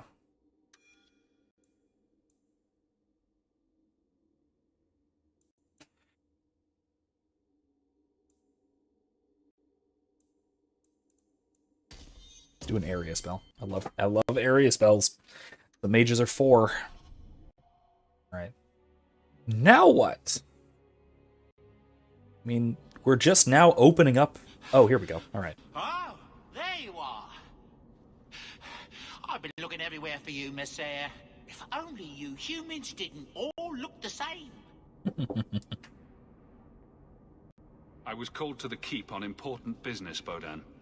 Yes. I was hoping to catch you before you arrived. Oh. I came to deliver this to you.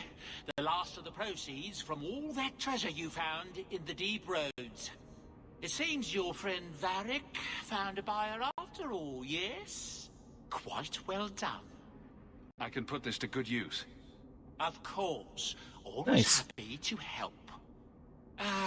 Before I go, may I simply say how grateful I am that you've allowed my boy to stay in your home. I said I would repay you for saving Sandal's life, and I shall serve you faithfully. It is good to know he is safe. I didn't ask you to be my manservant, Bodan. But I owe you a debt, and after what happened in the deep roads, I have no other way to repay you. I'll leave you to your adventures. Your mother asks that you return to the mansion when you have a chance. Well, we better do that pretty immediately then. Oh, we got 50 gold back. Thinks he's important. How are you so successful with men? You're not that pretty. Cast a wide enough net and you're bound to catch something. At least you're willing to admit it. Trust me.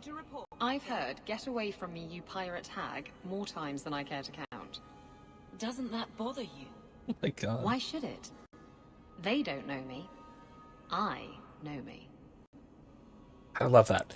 Okay, so yeah, that seems really, really skanky. Really skanky, but I really love that attitude. Especially the response to, intended insults. Right. That is that's very excuse me, that's very in line with a stoic sort of response to somebody trying to insult you, right? So if somebody insults you, well, they don't know what they mean, right? They don't know what they're talking about, right? Why would you listen to them if you know that they're wrong? That is an incredibly good and incredibly healthy way of dealing with the especially negative opinions of others. If they're right, right? If somebody, say for example, if somebody calls you a pirate whore, right? If they're correct, then either it's not an insult, right? And she doesn't take it as one, or, you know, maybe they're right and you can acknowledge that and then you can improve yourself.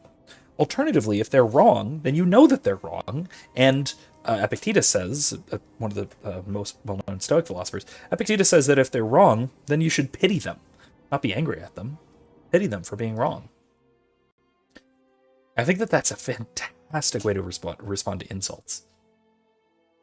Not the least of which because it really confuses people when they, you know, throw insults at you and then you either agree, thank them, or pity them instead of getting angry.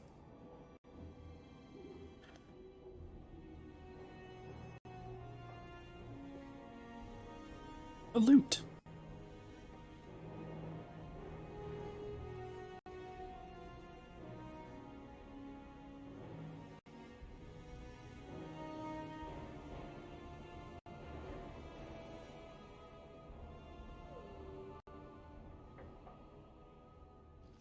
Yeah, I love the two of them. They're delightful.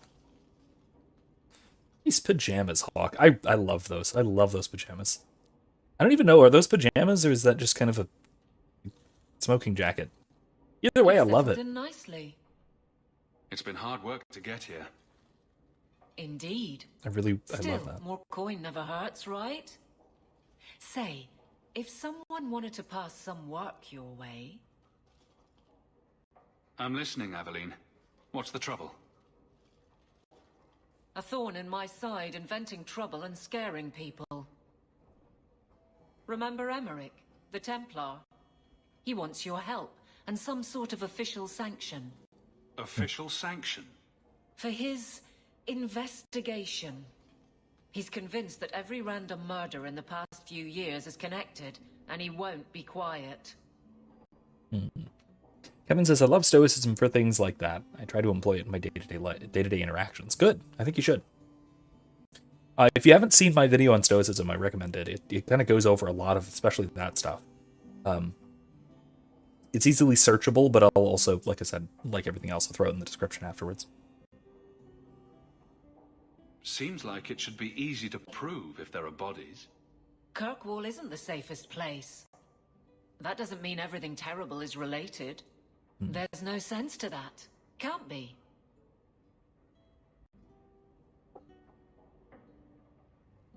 You don't think it's worth investigating? I have. He even convinced one of my lieutenants to raid the Dupuis mansion. Nothing there. You wouldn't believe how much ass I had to kiss after that. Bloody hobbyist constable. Why can't he spend his declining years building a boat or something? I seem to recall he had some good leads. Then you won't mind chasing his threads. If it leads somewhere, I'll pick it up. Right now, he's just distracting my men. He's in the gallows. Do what you can. Thanks, Hawke. I'll try not to make a habit of this. No, you can. It's fine. It's a good thing to do. All right. Oh my God. We have a half an hour. That's enough to read mail. Greetings. I hope this letter finds you well. I've often thought of you in these past 3 years. Without your kindness, my Fainreal would have been long since sold to slavers. Instead, he's thrived and begun to master his magic. But now his nightmares have caught up with him, and neither the Keeper nor the First Enchanter know how to help.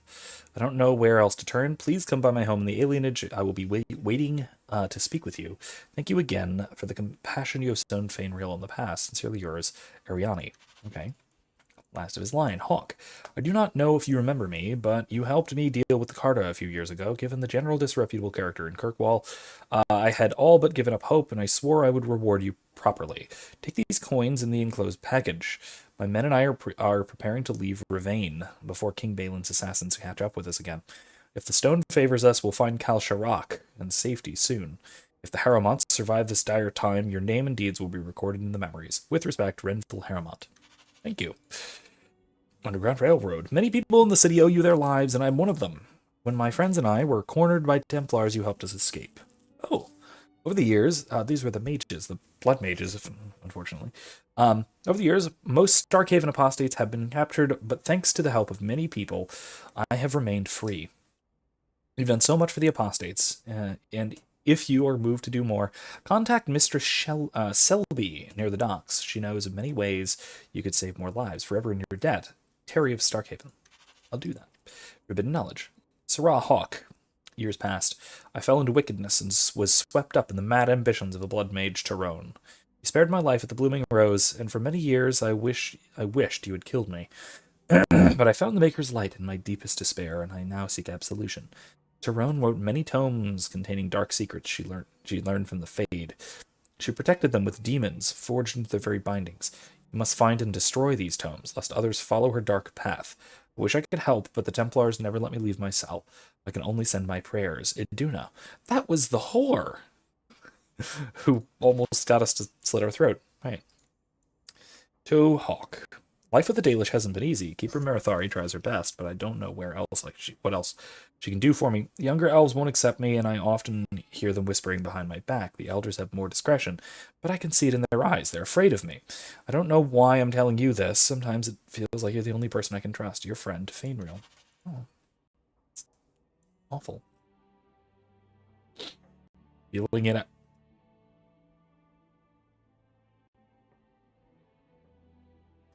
Feeling inadequate. Flag flying at half-mast. I can't read ads. This is why I'm not sponsored. Does your soldier not stand at attention? Does your dwarf shy away from the deep roads? Oh my god. Come to German's apothecary and ask for our special sauce. Oh my god. Our special sauce is infused with the essences of 52 herbs. It's completely natural, completely safe, and absolutely effective. You will never feel the same again. Be the man other men want to be. Be the man you deserve to be. I guess except... I don't know, is that the same as Marquez Red? Jesus. From Elrin, Messer Hawke, words are not enough to convey how grateful I am. Thank you for saving my daughter from that monster. When I look at my little girl, I'm reminded of what you did for my family. Leah has found a hero in you. She's become interested in swordplay and combat. She speaks of joining the guard one day. She seems none the worse for wear. In your debt, Elrin. Nice. Strangely official-looking letter. Oh, no. Oh, no. Oh, jeez. Okay. Alright, fine. I'll go ahead and read it. I'm Lord Akim Falk of Starkhaven. I have faith in the Maker and Andraste, his beloved prophet, that I must bring this matter of urgent business to you. Years ago, I served the office of Seneschal to the royal family of Starkhaven. Sadly, they have been deposed, ousted by a foul usurper. I represent His Royal Highness Prince Corbinian Vale. That's not a person. The true heir to the throne, and with your help, Maker willing, we will see him wear the crown of Starkhaven once more. That's not a person. Stop it. Oh my god. His Highness had a fortune of 11,000 sovereigns locked away in the vaults of the Royal Bank of Antiva. With access to his fortune, he can raise an army to retake the throne, but it is too dangerous for His Highness to simply withdraw the funds himself. This is where we require your assistance and discretion. Simply send me the details of an open bank account in Kirkwall, and I will arrange that the funds are transferred to you. My king will then contact you to retrieve his fortune, leaving you with a hefty reward. I must warn you, the Antivans will not consider the account viable if it contains less than 100 sovereigns. Please observe the utmost confidentiality. Yours, Lord Akim Falk. Yes, WizKid, bonk on the aphrodisiacs. That one. Let's not do the Starkhavian prince. Hawke. Heard you got to the free marches. Don't know why you'd bother, but I suppose it's better than Orlais. Do they get soldiers up there? Big ones? Couldn't swing a dead cat around here without hitting a giant spider. They get spiders up there. Big ones. Couldn't swing a dead cat around here without hitting a giant spider. But the blight drove him off. Maker, dark days ahead. Mark my words. Man can't even cover his blighted land with poisonous traps. Old Bartrand. This is the guy who needed poison and traps. Remember back in Lothering, in the last game? An old neighbor, I guess. Message from Lothering. Another one. Dearest Leandra, I hope you and the children are holding up. I'm so sorry about Bethany. Such a dear girl. I remember her being helping me weed. Blight has taken too much from us. Thank the Maker for the hero of Ferelden and the Grey Wardens. Things are slowly getting back to normal in most of the country, but Lothering is gone for good. We hope to rebuild there, but the blight poisoned the land. It'll take decades for the earth to recover. It may never. Redcliffe is a nice place, and I'm starting to see it as home. The village saw some trouble during the blight, but it's recovering. Perhaps you could visit sometime. Please write me again, my dear. I wish to hear about your life in Kirkwall. Send my regrets and fond regards to the children. Your friend, Miriam.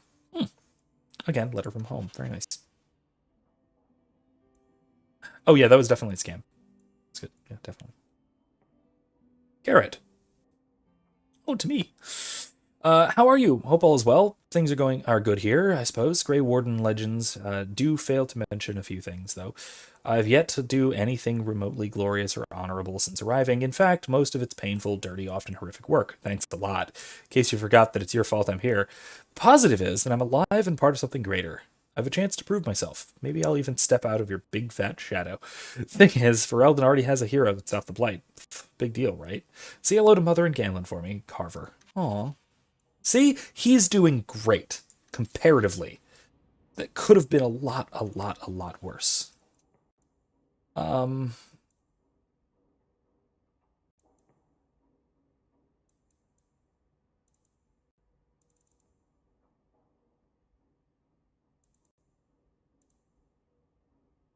Put that away, I guess.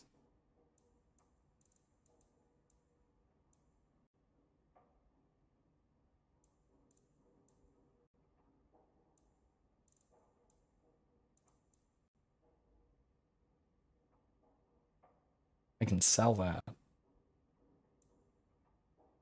Sell that. Most of this I don't actually need.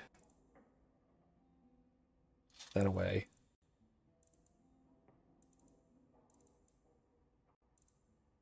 Ooh, all I need is gloves of the spiral eye, and that's a full set. They're really cool, but I don't need them. Gilly Bruges. Brass Nug Charm. Neat. Alright, like I said, I can probably sell most of the stuff. Alright. Okay, let's see. Hi, Mom. It's strange living here again. My childhood home. Now owned by my child.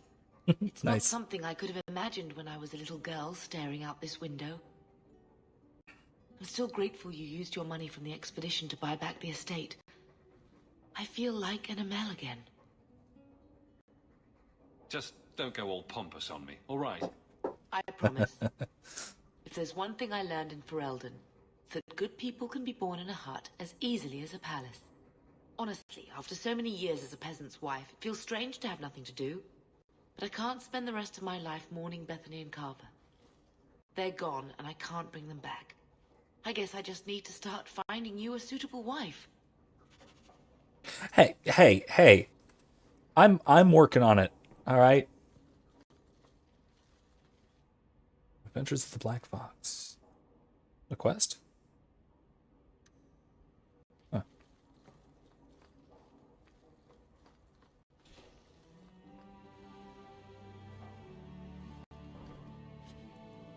Oh. All stuff that we've gotten before. We have access to at least.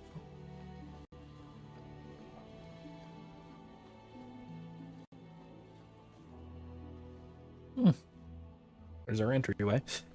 Here are the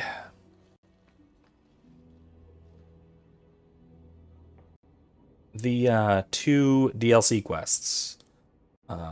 The Mark of the Assassin and Legacy. Legacy I want to do late. Mark of the Assassin we should do at some point during this act. So if any of you guys who are watching, who are regular viewers of this, want to do that quest at any particular time, We can kind of do it whenever, because it heavily involves the Qunari. So anything to do with the Qunari... I think I'll let Sandal empty that. Oh, man. Anything to do with the Qunari, that is actually quite related. Poor Prince. I told him to stay off the bed. Isabella seemed disappointed that she didn't find anything worth gossiping about. Snoop. Ooh. We can just wear this around. It's amazing. I see Varric's taken it upon himself to add certain embellishments to my journal. Of course he has. All right. Let's move right along, shall we?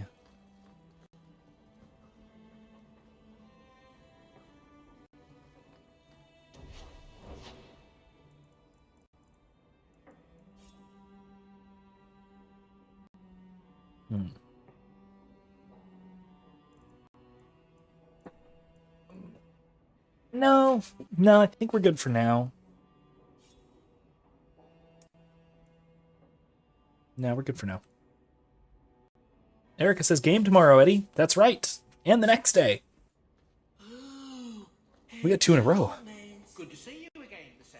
Got 2 D&D games in a row, which I have no problem at all with. Let's go with Varric Merrill.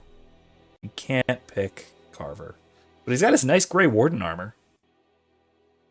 Yeah,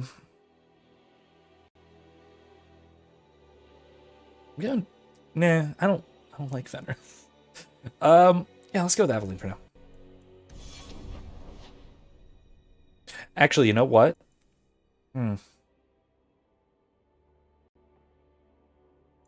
If we're going to meet with the Qunari, we should bring Isabella.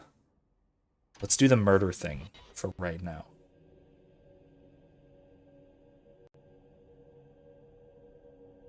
Oh no, Eddie, you haven't talked to Redacted yet. Thought you were gonna. Very pretty name. I'll tell her you said so, Daisy. She can't actually hear you, can she? Of course she can. What kind of question is that? Wait, are we talking about your crossbow or something else now? Hello, Emmerich. Aveline says you need my help again. I've spent the past few years continuing my investigation into the murders of Nanette, Marin, and the other women. I believe I finally have a suspect. A man called Gascard Dupuis. Is this man in hiding? Am I to find him for you? No, I know where Dupuis is. I just can't get to him. When I became convinced of his guilt, I went to the city guard and demanded that they do something. My men raided that house. There was nothing, and I've heard no end because of it. You were reprimanded, I hope. Meredith forbade me from continuing my investigation. But she didn't say I couldn't seek outside help.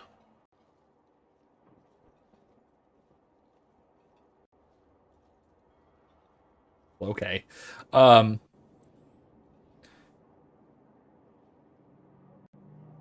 Yes, that is also, yeah. Whiskey says I can be avoidant at times and also master procrastinator. Yeah, we know. Were you the only person Yeah, we get it. I get it. these We murders? both get it. Yes, unfortunately. The Templar Order believes this is a matter for the City Guard.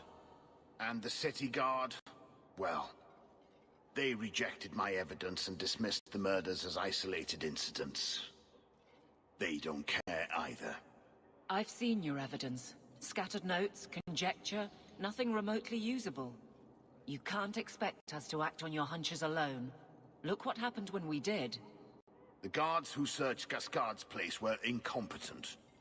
They didn't know what they were looking for. Fine, if you insist. I retrieved a sack of human remains for you. Didn't you show it to the guard? I did. They said the remains could have been gathered together by scavengers looking for bits of gold and jewelry. They said there was no way to tell if the remains even belonged to the missing women. I'm sorry, Emmerich, but that's the truth of it. I mean, it's definitely reasonable suspicion. What have you learned about Gascard Dupuis? He's a reclusive nobleman who's rarely seen outside his estate in Hightown. He knew 2 of the murdered women and made inquiries about the others. It cannot be a coincidence. It should be investigated at least. Thank you. I faced nothing but ridicule. To hear someone say that is encouraging. What do you need me to do? I knew I could count on you. You'll need to go to Gascard Dupuy's estate after nightfall. Please figure out what Dupuy is hiding.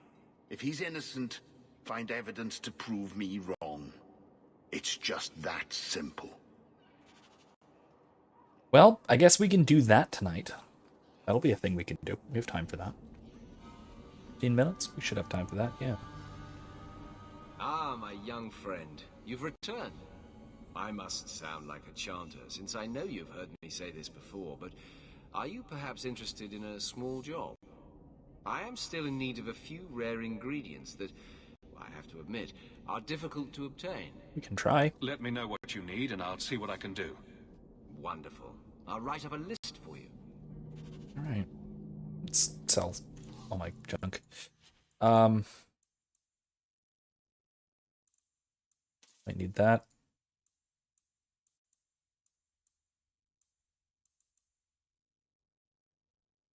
Ooh. Well, that's tempting.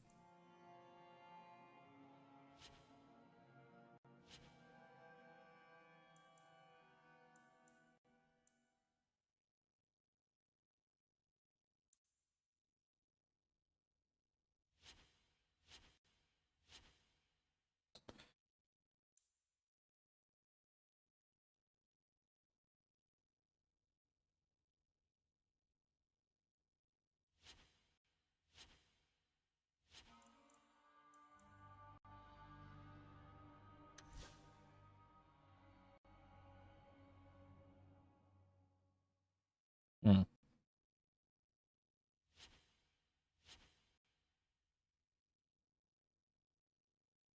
I don't want her using an axe. I don't like it. That's actually pretty good. Yeah, that actually is pretty good.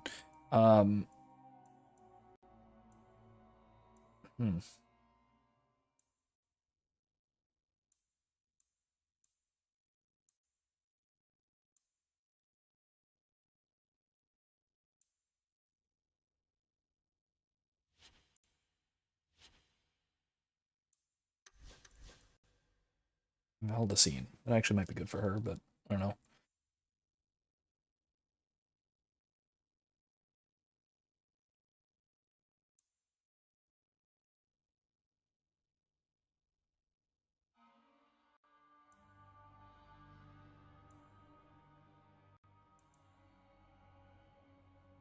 No, I'll wait on that stuff. All right.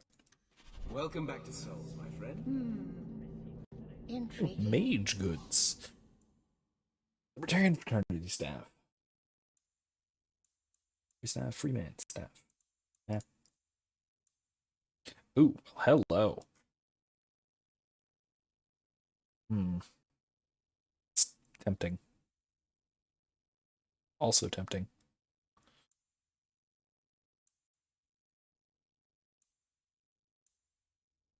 Not really tempting. Eh.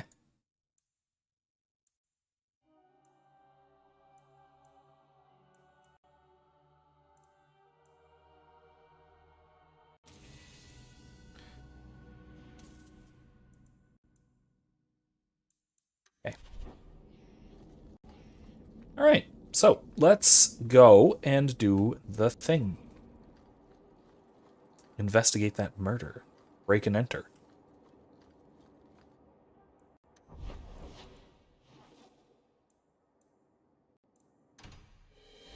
Let's do it. All right, we got like 13 minutes. That should do. Should be enough time to do this.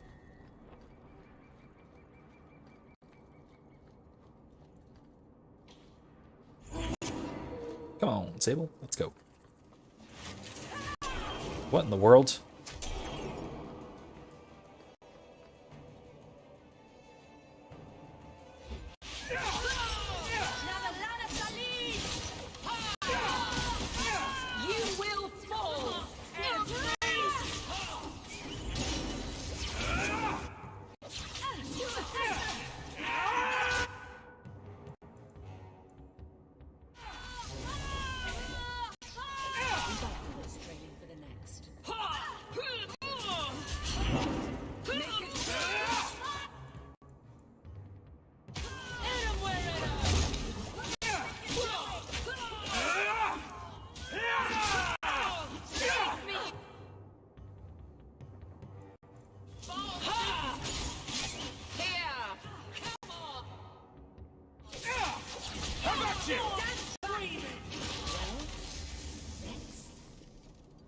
Invisible Sisters. Weird group of assassins.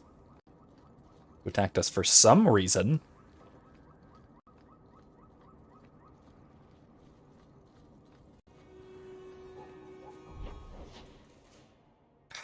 We're under attack again.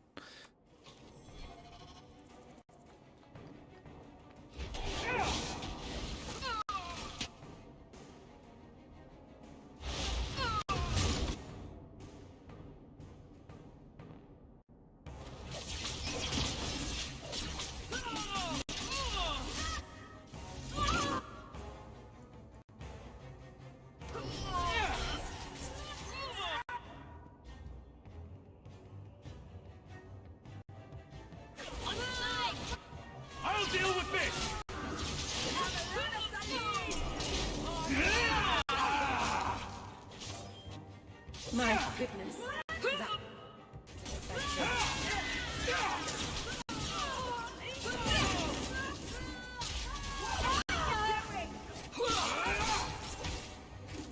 I think that's the last.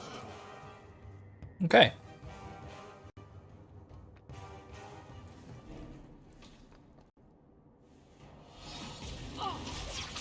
This is quite the ordeal, even just getting to this manor we're supposed to be getting to. Really quite silly. Alright. What? There's more? Stop being more.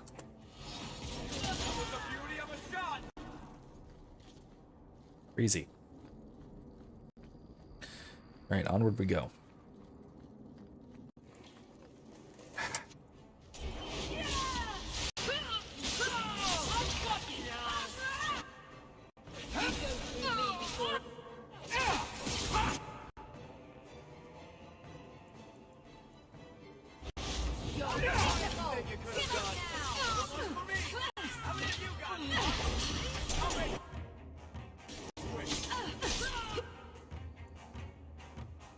Get out of here. Well, that didn't work.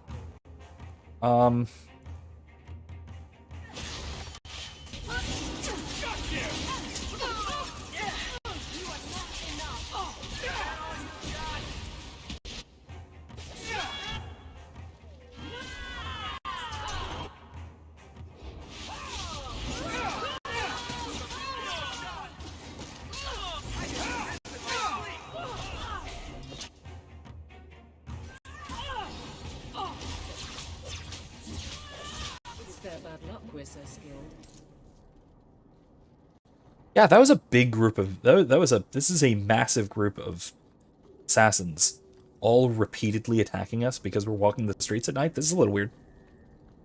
A little weird, gotta say. A little weird. But okay.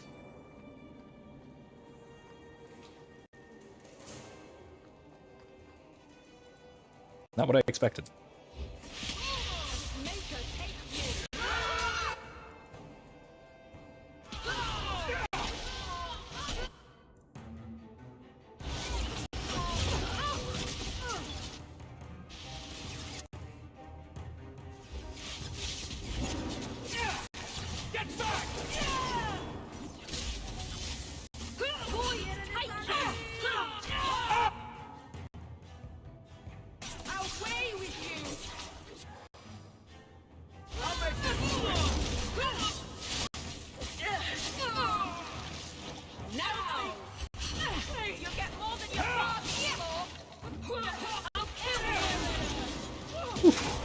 Okay, this is ridiculous. All right, come on, guys.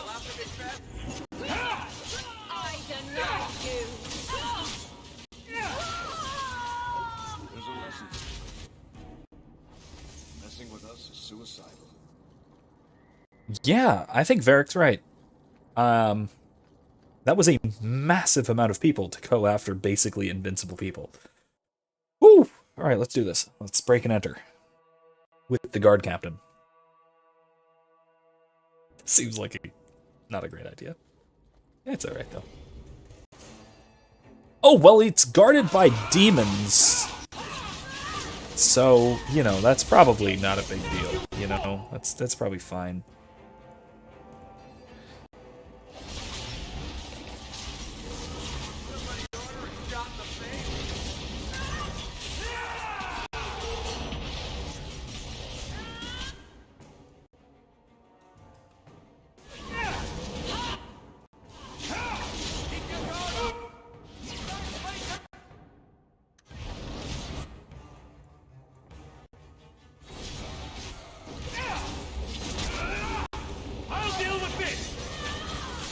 Oh, geez. Okay.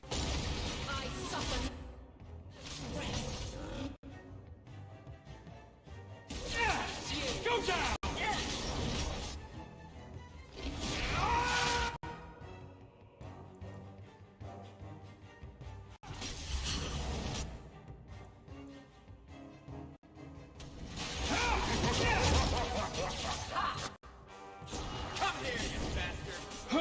Now we can relax. I got blood on my coat. I don't think the guards raiding the estate met that particular reception. If they had, I feel like they would have either reported it or died. Let's see. What do we got in here? Yeah. Okay, not very much.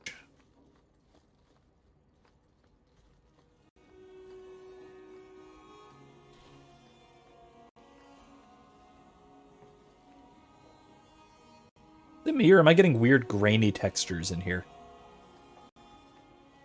It's probably a mod I shouldn't be using.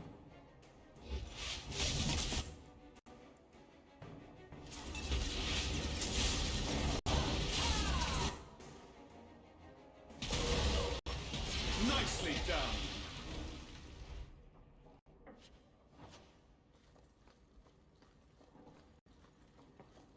Let's check around everywhere else first. Nope, can't go through there. Locked. Alright, onward. Nope, can't go through there either. Over here. Nope, locked. Alright. No. Oh, yes, but...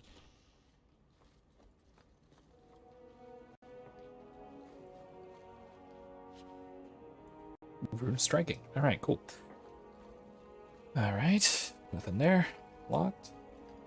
Locked. Upstairs. This is a positively cavernous mansion. Why is he keeping these things around? I thought Gascard lived alone.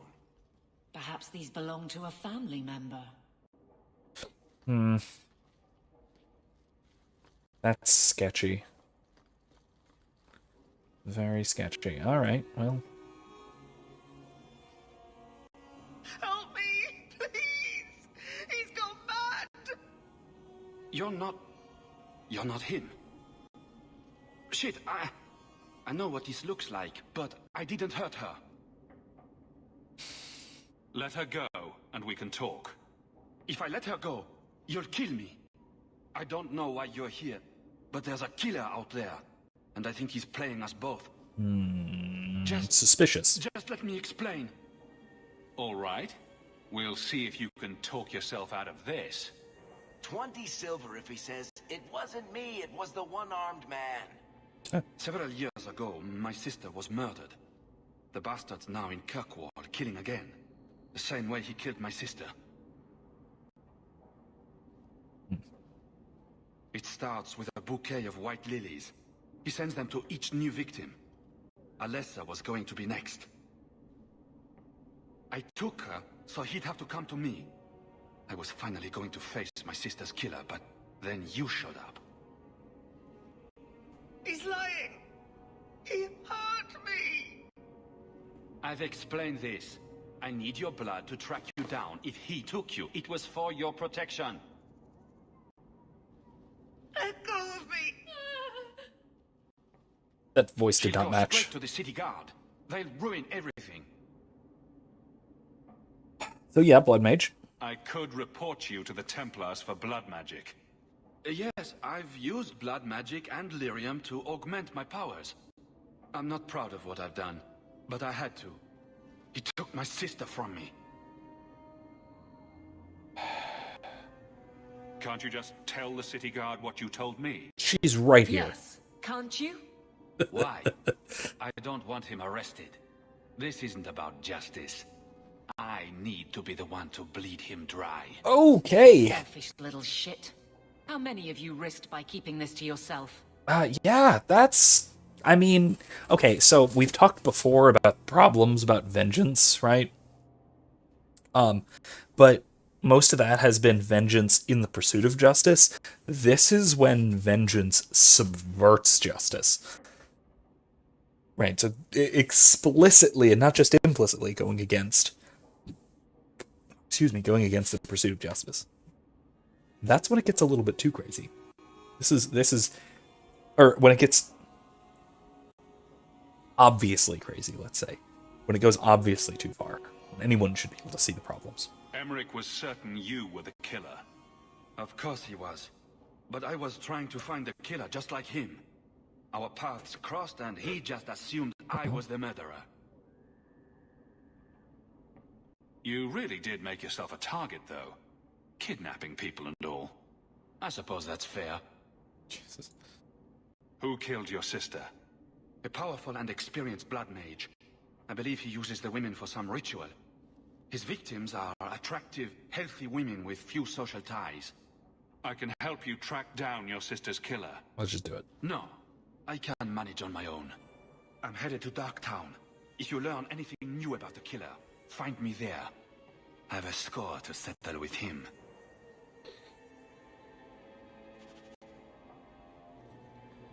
Well, okay.